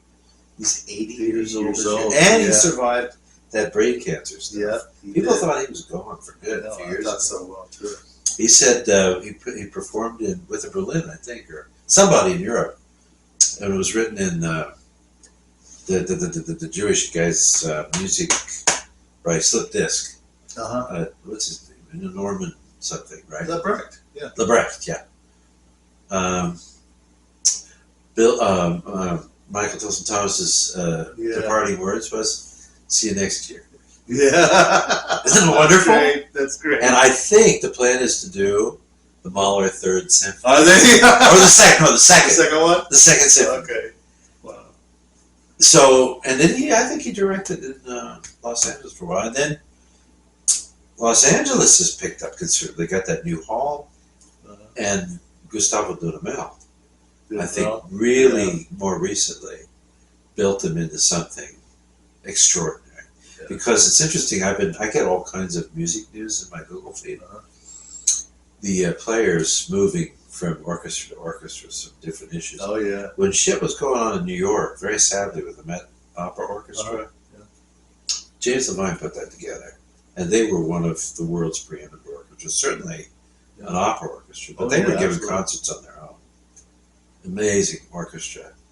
Peter Galba, COVID and stuff like that, frankly, let that fall apart. Yeah. These guys were shut out of playing, and they didn't pay them.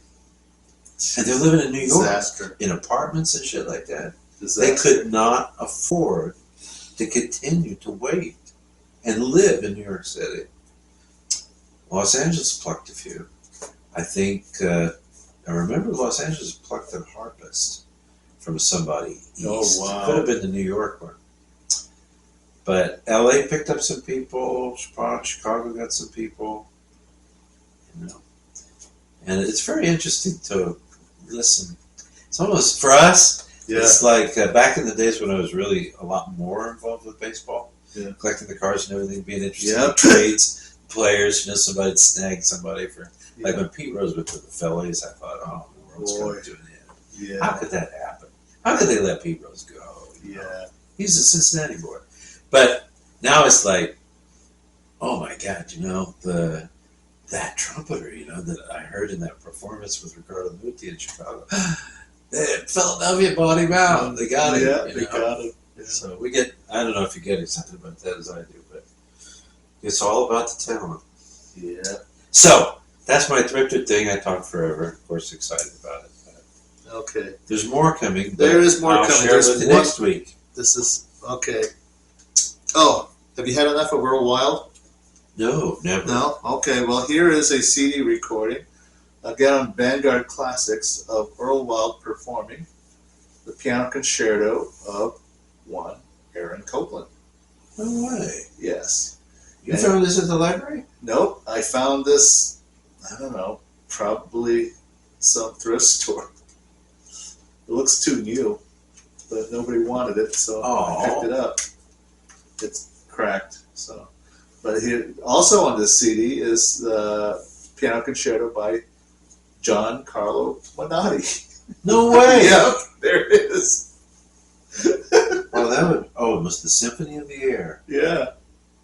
Wow, and the Copeland is with Copeland conducting. They're in Copeland conducting. Wow, I would love to hear this. Okay, well, I'll leave it here for you to listen to. What the radio news on George Mester? I don't know. Or What's a Jorge. mistake there? I I know that Minaldi wrote it. Did you? no, Minaldi I did wrote not. it. I only know that Toccata and Jakar. Yeah. Or for Jakar and I'll show him Toccata. that. That's cool. How much did you pay for I don't remember. Probably a couple dollars. Take a look. Hard to find. But there it is. Aaron Copland Piano Concerto, and one by Giancarlo Menotti. Now, I remember Earl Wild talking about the different contemporary concertos that he would learn to play and perform. And he recollects one particular concerto. He worked with the composer, and that was a piano concerto by Paul Creston. I know Paul Creston. Yeah, He was very influenced by jazz stuff. yeah, but He wrote a lot of things for brass instruments. yeah, he did. As a matter of fact, yeah. Yeah. But anyways, he was working on a piano concerto of Paul Creston, and Paul Creston, helped him, walked him through it, talked to him and stuff. And there was some passages that Earl Wild thought would actually strengthen the structure a little bit more, and so he brought these suggestions to Paul Creston, and Paul Creston denied having him change a note. Wow! So Even Earl Wild. even Earl Wild got turned down. Wow. So he got it hung. So, But but thank God he did stuff like that. Earl Wild was really cool. He was a lucky man, as far as I know. I'm guessing. Yeah. But very early in his life, come on, he was the pianist chosen for the NBC Symphony Orchestra, which means Toscanini chose him. yes, he did. Because to have a special like that, I mean, he probably didn't hear the audition of every single second violinist or violist, But when it comes to the individual places, I'm sure it was Toscanini. He chose this American, Earl Wild, to be the pianist for the NBC Symphony Orchestra. And because of that connection, NBC, with the whole television radio thing, he moved on into NBC Studios and became a composer, arranger, director, all this kind of stuff for NBC, doing radio and television broadcasts. And he did this for a long time. Oh, yeah. So into the 50s at least. Probably, yeah. So he's making money. Oh, yeah, I mean, he anybody that did one of those major networks. No kidding. I mean, they had television in the 1930s in New York.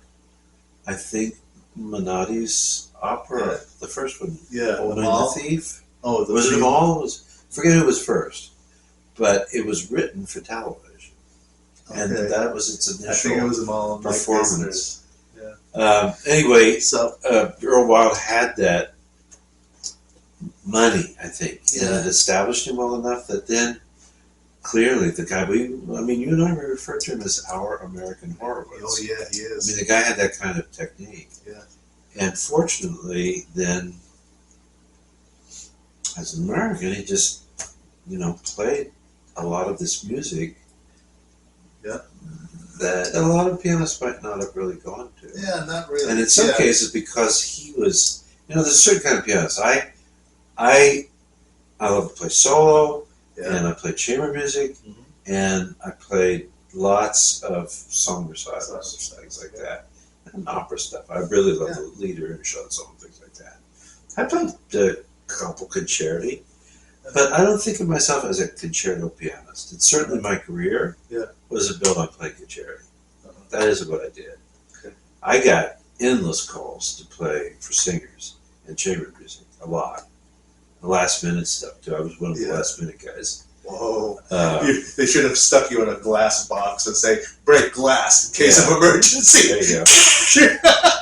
And I got a lot of work like that, which was good because I'm really quick study, or I just know the music. Yeah. A lot of it. But I'm not a concerto pianist. Earl Wild is a concerto. He's a concerto. You know, he's just one of those kinds. And Yeah. the good thing about being a concerto pianist is pretty much that's the easiest way to develop a reputation to get known. Yes. You know, because the audiences are bigger. Yeah. They're orchestra audiences. Yeah. Which means some of those halls you can get a couple thousand people or something like that at. Yeah. 1,000 to 3,000 people or something, depending on the hall. Yes. Chamber music, no, because it's not meant to be performed in space like that. Yeah. Voice recitals, usually no, because you don't do voice recitals in the Metropolitan Opera. Right. Right. Some occasionally do. Yeah. Pavarotti might. Yes. But that's the way to get known, and he was lucky because he had good representation. It wasn't live or die for him because I think he probably put enough away. Oh yeah. And then at some point, you know, he's starting to get a little gray, a little white, and he just reinvents himself as a concert pianist. It's time to go out and do it. And he had the fortitude to do it. Yeah. And the extraordinary thing is he's very old school. Oh yeah, he's not interesting to watch. Ellsworth, my teacher, he saw Rachmaninoff twice at least. Most boring pianist in the world to watch. He said there was nothing going on, nothing to see. And he said he was like a statue. Yeah. Just the arms are moving and his face is down, this same kind of focused, glum expression on his face the whole time. Yeah. He said, but then you close your eyes and you listen to what's happening. Yeah. You go, holy shit, this is the best pianist ever in history. You know? And Eugene, Earl Wild was like that. In my mind. I've never seen him live, but I've seen videos of him and stuff. Yes. He's very quiet at the piano and things, but when you listen to what's happening and what's going on, this kind of stuff, that kind of stuff. Now, I'm not as emotive as I used to be. Yeah. As Ellsworth cured me of that. He said, music is supposed to be heard, not seen. Yes. And he broke me up a lot of, because I was a very passionate player. You know? Yes, he was. I remember it. Kind of wild. Oh, I thought it was awesome. And I think my playing still has great expressivity and so forth. But I also learned too, maybe it's true as you get older and everything, be more efficient with the way you do things. Yeah. Don't waste a lot of energy. Right. Because when you're young and stupid, you have so much energy to burn. Yeah, but he was a rock star. I tell you, I saw him when he was a kid, like 16, 18 years old. I watched him. He was a rock star. I wanted to play just like him. Oh, it was awesome. Well, that continued for a long time till Ellsworth kind of just quieted things down. I think I a little more elegant. But the passion is because Ellsworth did pay me a compliment one time. Yeah. 2 compliments. Yeah. One is he said, one of the things that you have that I've never been able to inculcate in my students is this beautiful, clear, scalar fingering that you have. And he said, I guess I would credit Bob with that, Bob Wynn. Yeah. My first important teacher. And frankly, Mrs. Greenwald, too, earlier. But Bob Wynn just scales and handing and stuff and just really super clean. Now, I had some issues with a little bit of carpal tunnel, though, when I was with him in my teen years, because my wrist, I didn't have a flexible wrist. Yeah. Which Ellsworth taught me that's how you breathe. This is your pianist's breath here. You know, and it's also the beauty of the sound that's connected with that. He told me that, and then he said, and I was not as heavy as I am now, but I've always been kind of a thick little Dutch boy, you know. And he just said, well, I didn't notice as a kid. He just said, with my body and my hands and everything, he said, you have a sound that is so thick and chocolate and rich. He said, I've never produced a student or had a student that has that kind of potentially enormous sound that you get. And part of what he helped me do was to learn not to force it like this, but to use the body weight. Yeah. And of course, I got plenty to share now. So, but in his younger years, he Yes. reminded me of Alexander Dreischuck. If Yeah. you don't know who Alexander Dreischuck, folks, look up in The Great Pianist by L.C. Schoenberg. yeah, He's got a picture in there of Alexander Dreischuck. Now, I difference, swear he difference- plays like Alexander Dreischuck. but the difference though is I think Dreischuck was a showman, and I was just naively expressing myself. Oh, but Music, it was so cool to watch you play. But I think It was so cool. it's important. Perhaps that's a way to play. I mean, it's a good thing we get off this little tangent. Yeah.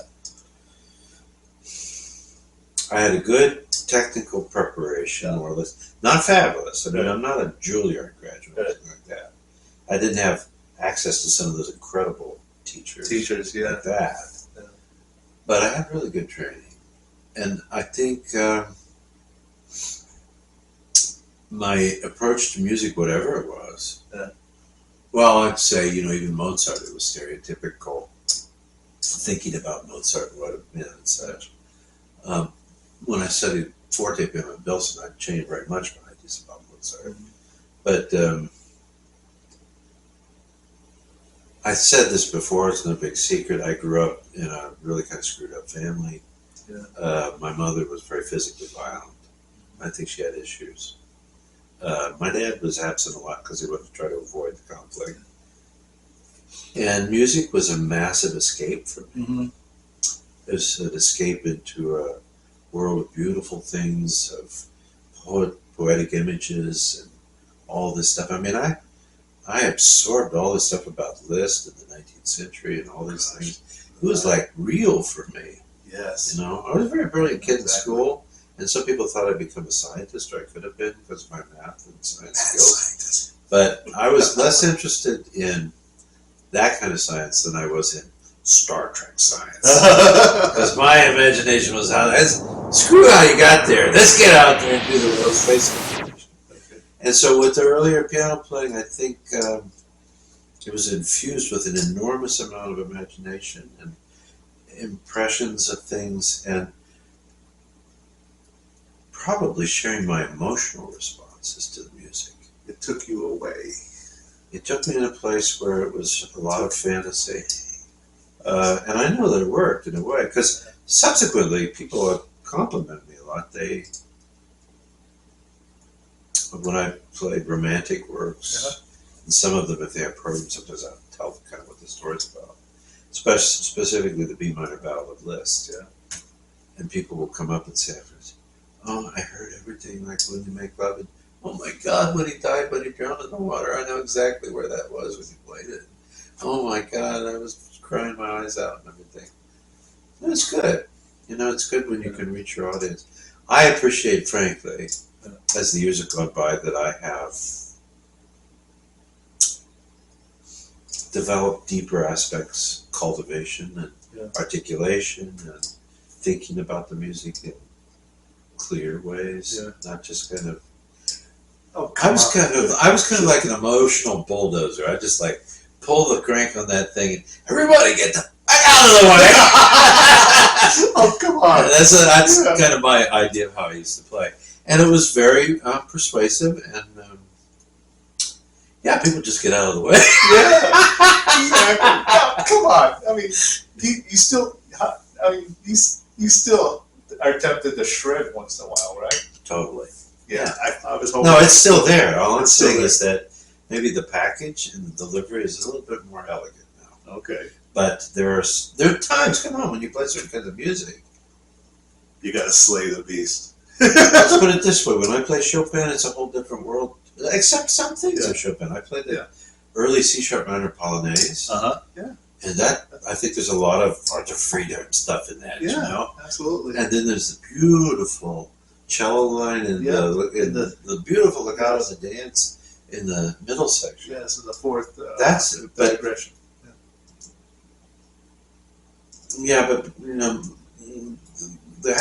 put it this way. Yeah. On one side of the fence, there's Beethoven, Liszt, certain Brahms, definitely certain Schumann. Just thinking of a few guys.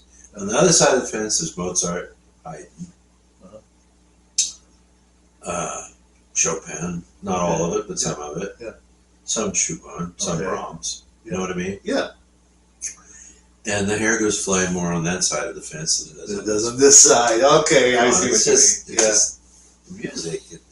It has a certain personality, culture Yeah. connected with it in a kind of way, you know. I've seen some people that go wild with Bach. Oh, absolutely. You know, that guy can be anywhere, all the time. I love that about him. Anyway, just we got So, way off on it. I don't. Yes. And that was all due to talking about Earl Earl Wild, who we love. Yes, and he was the pianist for the And NBC admire so Orchestra much. and Thank Tuscany. And the boy came here and taught at OSU. That OSU, Latter yes. part And of I the- got to talk with him every once in a while. It was amazing. So, but I don't, What was his favorite restaurant? Was it his Bob favorite. Evans? Oh, his favorite restaurant Yeah. was Bob Evans. Bob Evans over in In Sawmill Dublin. Road. Dublin, Ohio, Yeah. Sawmill Road. Yes. You imagine Yeah. that. It wasn't just any Bob Evans restaurant. It was that. It had to be that one. Okay, so Cool. he wasn't into fancy cuisines or anything. He just wanted plain Good food. home cooking. Is what he Yeah. told. Now, if I were to make a choice between the two, I prefer Cracker Barrel. Bob Barrel. Evans. Over Bob Evans. Yeah. Bob Evans is good, Yeah. but Cracker Barrel, I'm sorry, maybe it's the difference. Yeah. He's from the East Coast. Yeah. My grandmother and my family and stuff is a little more southern. Yeah. You know, connections. Yeah, but he picked that particular Bob Evans. He wouldn't go to the one on 161. Yeah. He wanted that one Wow. on Summit. Tips So to you go never and check know. it out. You never But, know. But I doubt they have the same I always like- personnel. Cracker Barrel, because Cracker Barrel is good though. Yeah. that's from Tennessee. Yeah. It's a little bit more, a little southern, just a bit of a southern kind of Yeah. flavor. It is, down there. And particularly when they make the grits. Oh, the grits and the And greens. the hash browns. They got the greens The with hash the brown malt vinegar casserole. and malt vinegar, and then they actually got chicken and dumplings. Oh yeah. The catfish. Oh my God, the catfish make you sing. Yes, absolutely. So I don't want to get too far from Earl Wild and the NBC Orchestra. Yeah, I'm sorry about that. That's okay, but We're having fun. I wanted to hook. Oh, absolutely! I wanted to hook this up to this book I found. Ooh. This is called Agitato.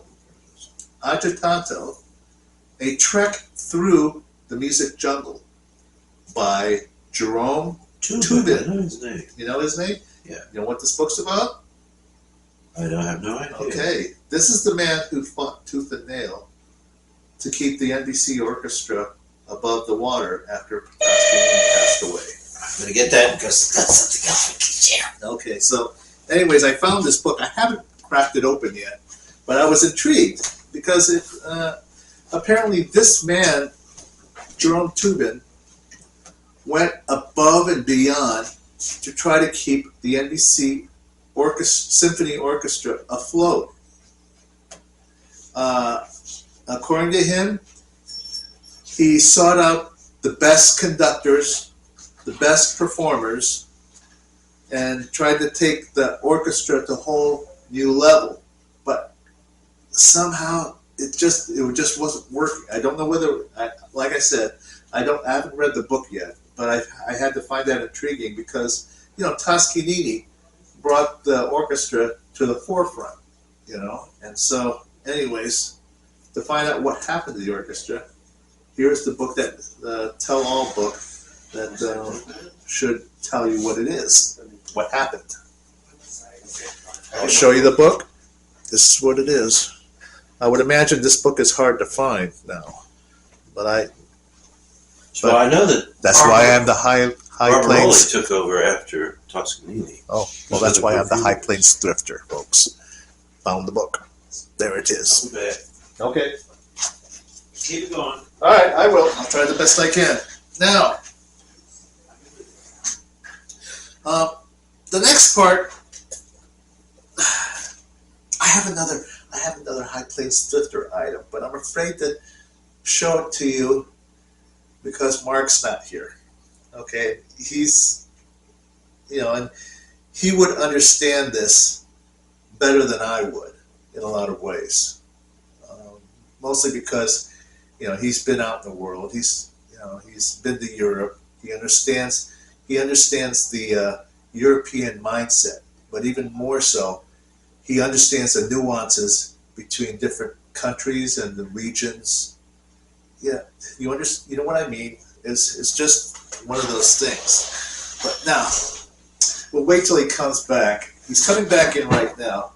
Mark, I can't do this next item without you. You can't do the next one? I can, but it wouldn't be fair. Okay. Because you would understand this better than I would. I think. Can you talk about anything else? Can I talk about anything else? Just for a Okay, minute. well, I have to, I'd have to still be gone for a couple minutes. what is it, frozen? No. Oh, okay. All right. Well, I'll be right back. All right, he'll be back. You want me to just pause it, or you want to talk? No, we could talk. We could talk. We'll take a sort of a quasi station break here, folks. Okay. I did get to introduce my little Corey piano polish. Take a good look at it. We'll call this our station break, okay? But there it is. I take this little bottle with me everywhere I go if I have to play the piano. You know, parties, churches, you name it. There it is. This one's super high gloss. So if your piano's a super high gloss, this is the polish for you. Don't leave home without it. So, anyways, that's that. And if you've been a loyal viewer of our show here, I'm going to show you what's coming up here soon. Okay, this one is a book on piano technique by Walter Gieseking and Carl Leimer, published by Dover. So we'll be talking about this book. Mark and I are reading this book right now, and so, well, actually, don't tell him yet, but I haven't started on this book yet. Hopefully I'll be able to, you know what I mean, it's here. But anyways, here's this book. We'll be talking about this one. It's the Leschetizky method. Written by Malvina. Sorry. Malvina Bray. I guess she was a student. And then this book, Alexander Peskanov's The Russian Technical Regimen for the Piano. This one's the introduction and the guide. I guess apparently there's like 5 or 6 volumes of this. This one's the introduction. Yeah, there's 5 6. volumes of exercises, and the first one is The introduction. He talks about, who was this teacher? Very famous lady. Very famous One of the lady? great Russian female teacher. Is it Tatiana, what's her name? No, older than that. Older than that? Really famous. Okay. I forget. Was she one of them that was married to Leschetizky, one of his wives? Oh, that one. Esipov? Esipova. Esipova. Yeah. That was his teacher. I'll be right there. Okay.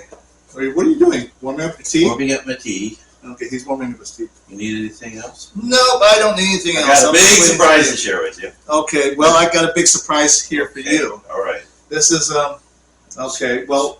So what do you want to talk about? All right, I'll show it to you. No, just talk. Okay. Talk about something else. What else do you want to talk about? All right. Well, let's see. What can I say? Chewy's getting better. My dog, Chewy. He's been, Chewy dog. He hasn't been feeling very well. The doctor said that we had to get him to lose some weight.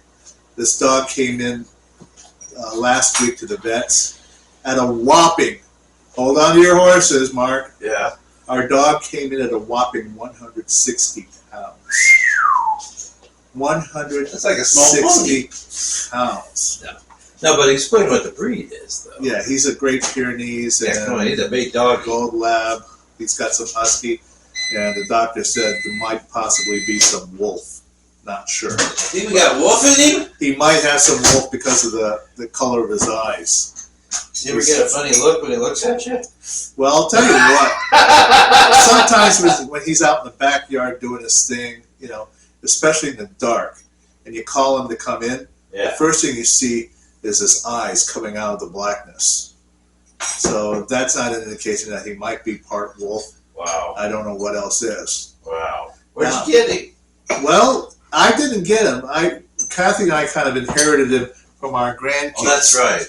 You know, our grandkids. Our only grandson actually picked him out from the litter. Actually, Was he the one that was from the hardware store in? Yep, the hardware store. Oh. The hardware store. He was, and actually, he was like the last one in the whole bunch. In a box. In a box. Some guy was just giving these puppies away, and It's a very famous hardware store in West. yeah, Roush Hardware. Yeah. Yeah. So, anyways, okay, he's back, folks. All right. Sorry about that, but it's going to be worth it. Oh yeah. Okay, folks. I'm going to give you 10 seconds to decide whether you want to stay on this segment of the program of PSI High Plains Thrift, As opposed to sit here and watch the dark side of this segment. Well, I got a thrifter thing still. That's You what do? this is. It is. This is the additional Is thrifter. there some more eyes? No. No. Oh. Do you want to watch? Look. Okay, let's look. Now he's got my. Hey, everybody. He's got this crazy look on his face. You know, kind of. This is something Scientist. I've been having on my wish list for a while. See these? Bent. You got it? Oh, it's heavy. I can't get this. There you go. Oh, you want me to move the box? Yeah. Okay, move the box so we have one. Is this one out here? I don't know. I've never seen anything like that. Oh, it opens here. So you have. Oh, jeez. It's that kind of a box. Oh, it's that kind Ooh, of it's a that box. kind of a Oh box. my gosh. Look the This is the expression on one. that guy's face. Look at the one. Oh my god. I have wanted to get this for a while. You can imagine this was like around 275 for a while. I mean, it was 275. 290, 275 or something like that. Yeah. No, So now what is it? I got it for $165. Oh gosh. And it's brand new. Almost $100. Yeah, it's come down considerably in price, but I've been waiting for more than a couple of years. All right. You want to tell them what it is? You show. You want me to show them? Sure. Okay, I'll show them. There you go. Careful. Okay. Purchase This is bigger than that Eugene Ormandy one, folks. This is king size. Take a good look at it. It's George Szell and the Cleveland Orchestra. Look at the size of this box, folks. Look at that. I bought another Look at that. collection that I think Sony put together. I'm not sure who it was, of some recordings. It is Sony. Just It a is small Sony. box. It was a small box. This is not a small No, box. the other one that I got, Okay. which is my kind of introduction to it, because I hadn't always read and known that, Cleveland Orchestra is something else apparently. Yes. And yet at the same time, Ohioans in general, we remember Cleveland in the 1960s and 70s. Oh yeah. So part of the problem, 60s wise and back, was the violence, internecine mob violence. Oh, yeah. They were big in Cleveland. And the 70s was that parts of Lake Erie were on fire because of all the pollution in the water. And it's interesting because Cleveland, and I finally went up to Cleveland for the first time. I really went up there to see it. And I went up to see that Richard Wagner statue that's in that picture over there. Okay. They have this park up, where is it? West of the city, up in the hills, and it overlooks Lake Erie. And it was really incredible. I'd forgotten how massive these lakes are. I mean, when you just look out at the horizon, it's just water. You could just as easily be in the North Atlantic or something. Wow. I mean, it's just water out there. Now it's more placid. There's waves and stuff, and it was a quiet day, wind-wise and such. So it doesn't have like volume wave movement like you'd have in an ocean or sea. But it's a massive body of water, and then down over the hill and down there, you can see the whole city frontage on the lake with the wharves and everything. It's an important import and export kind of place, and there's a lot of old business there and everything, and it's a very blue class working kind of town. There's some really interesting populations there, the Poles, and Slavic people. Yeah. Of course, Germans. Poles. But it's kind of a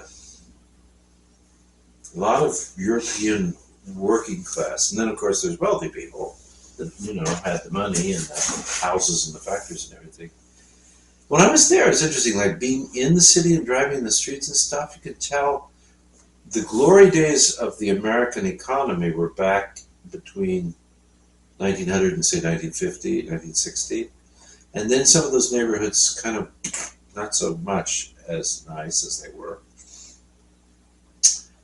But at the same time, Cleveland has the Cleveland Orchestra, Case Western University, Cleveland Institute of Music, and an incredibly internationally famous art museum.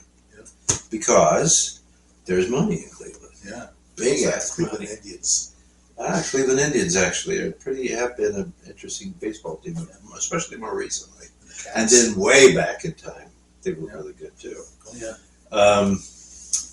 Oh, they're no longer the Cleveland Indians. They're now the Cleveland Guardians. Oh, they changed that. Yeah. Remember? Cleveland Guardians. That's right. So. Well, George Szell came from Hungary, as some of the great conductors did. Yes. He was a protege as well of Richard Strauss, as was Fritz Reiner.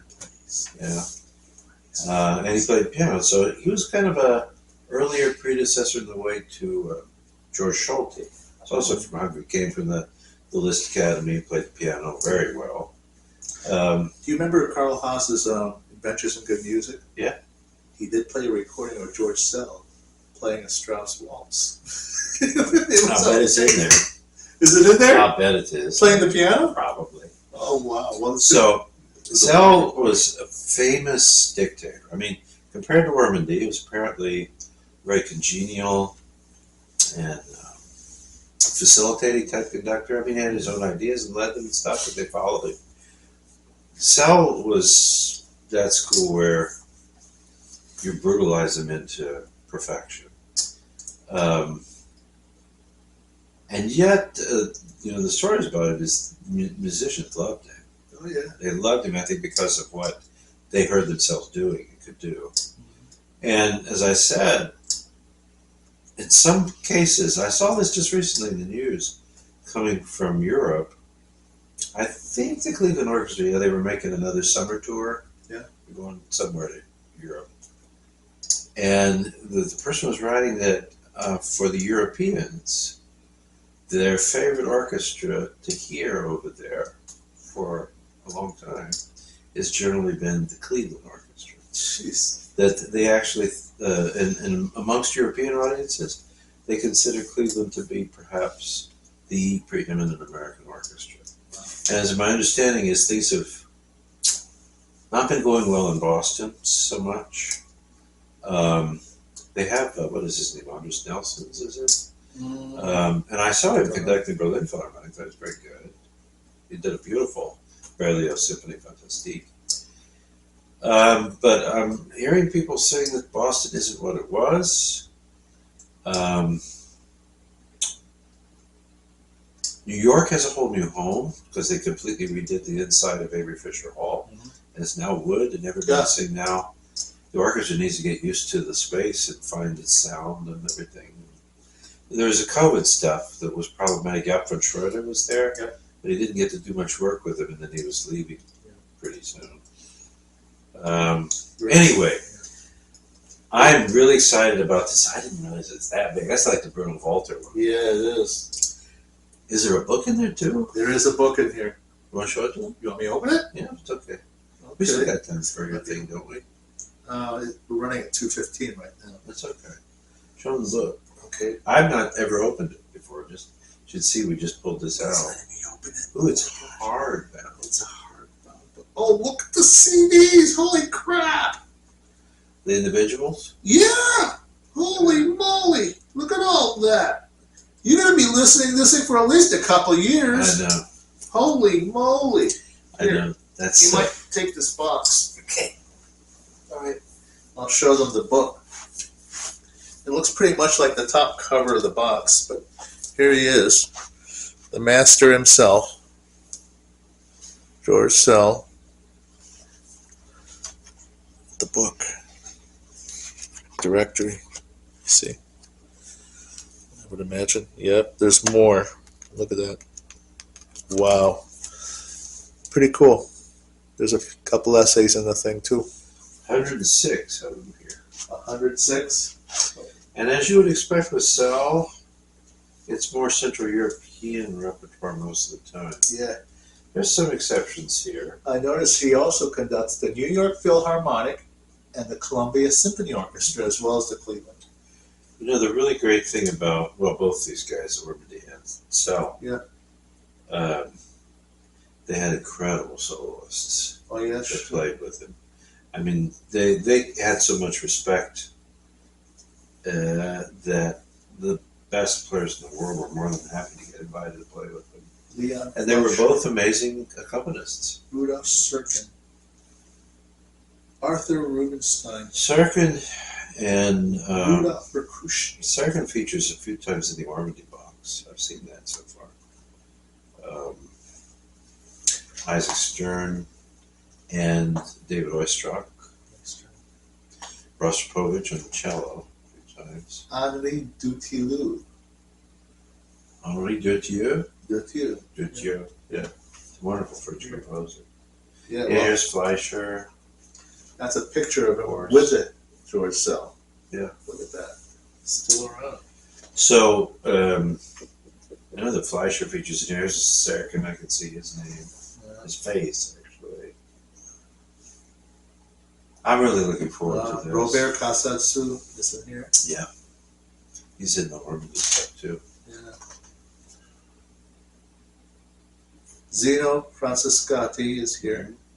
Wow. And we're lucky in this state. I mean, Yeah, no what we kidding. have access to, really. And I really want to go up and hear a performance in Severance Hall. I Yeah. want to get the full experience. Actually, I think this season might be Felsenrost's last season. I'm not sure if it's 25 when he's leaving. You've got all 5 Beethoven piano concertos performed by Leon Fleischer. Fleischer, yeah. That's a famous collection. Oh, yeah. I think I have that separately as well. Yep, so do I. Some more Kassatsu. Wow. Reminds me, looking at the book from over there, of the Bruno Walter collection. It's something, a huge hardbound book like that. You've got the Grieg and the Schumann concertos with Leon Fleischer. Gosh. Szell was very picky And both about his Brahms. soloists. Gosh. Who he would He work must have with. liked Leon Fleischer to have him come back Yeah. that many times. Yeah. That many times. Holy moly. Well, to record those many works. Oh gosh, there's more with Leon Fleischer. There's more. He recorded Rachmaninoff's Rhapsody Paganini and the César Franck Symphonic Variations. Cool. Gosh. I just couldn't peg George Szell conducting Rachmaninoff, but there it is. He did it. Amazing. Oh, he must have liked Robert Kassatsu as well, because he keeps coming back to do the He's Mozart features concerti. in the Philadelphia one, and also Philippe Entreprenant was quite famous back in Oh, those days. Look at Philippe this. Entreprenant plays the Rachmaninoff 1 and 4. Yeah, he sure does. Look at this. He's even doing some Dvorak. He did the concerto, piano concerto in G minor with Rekushny on this. Uh-huh.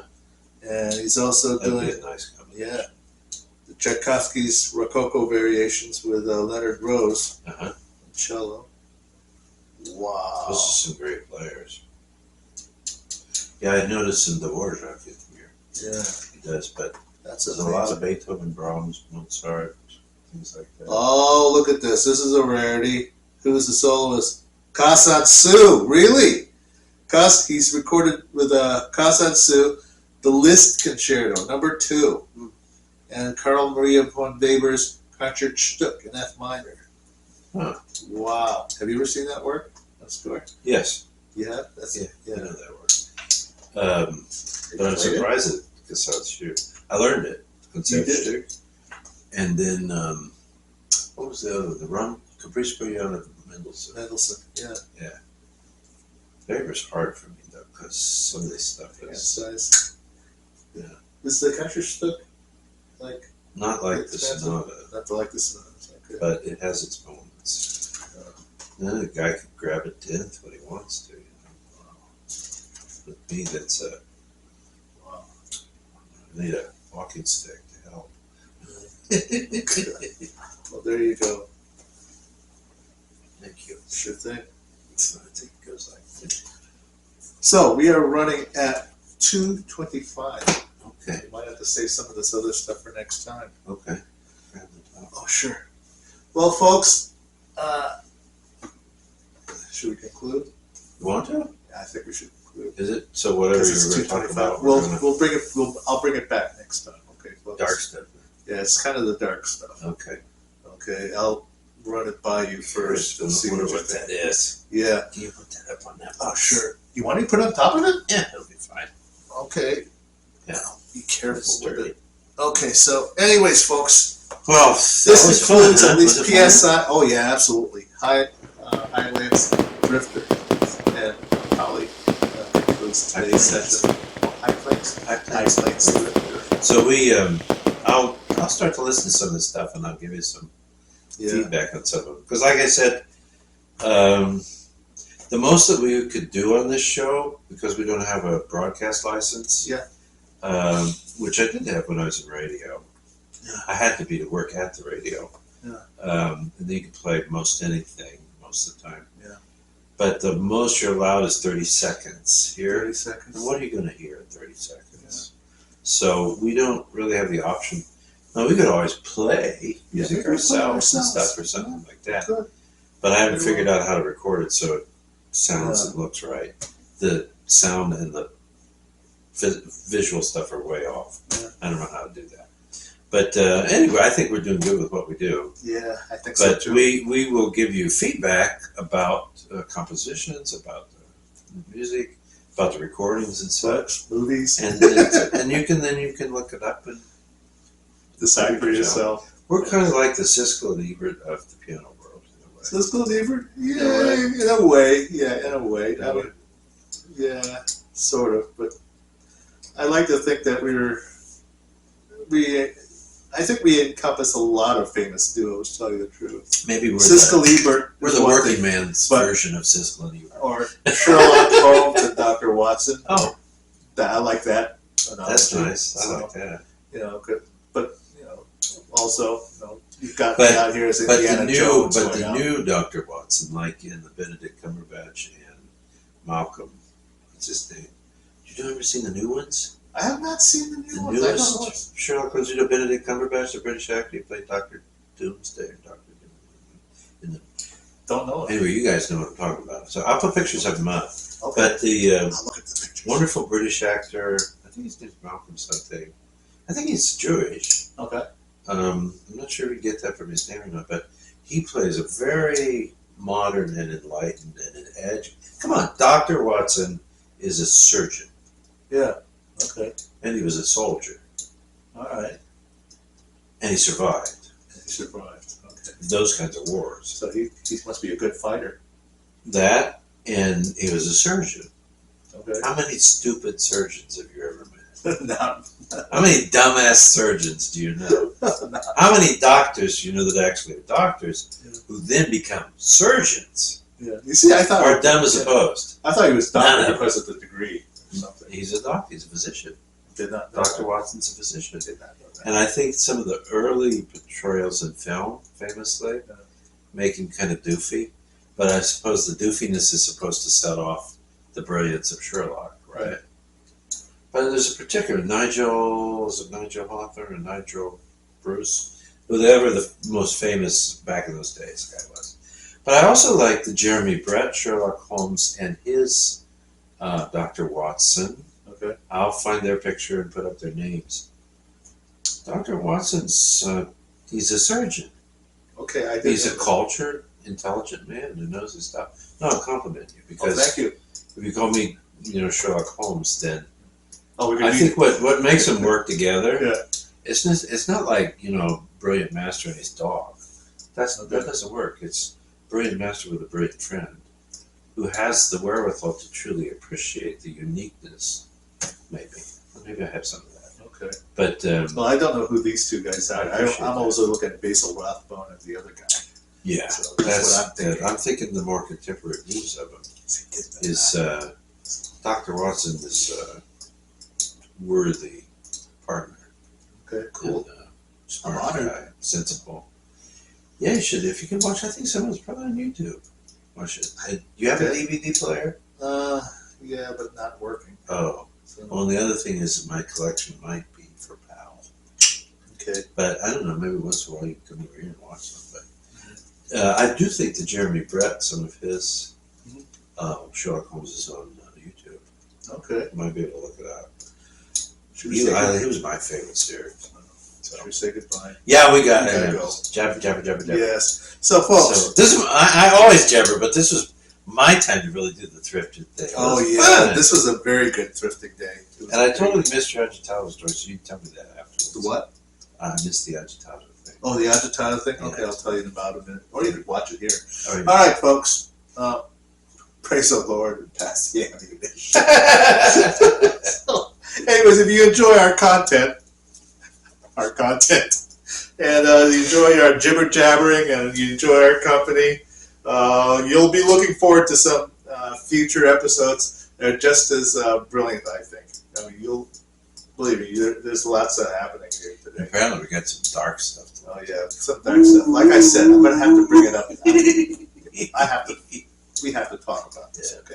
Right. So, but anyways, enjoy our content. Give us a thumbs up. Favor us with a subscription. Subscribe to our channel. Say hello to your friends and family. Subscribe to us, and we'll see you next time, okay? Yeah. So, I'm Sherlock Holmes. I'm Mark. I mean, Mark. Yeah. This is I'm Dr. Elmer. Watson. Elmer. And we are PSI. Piano Scene Investigations. Bye-bye, everybody.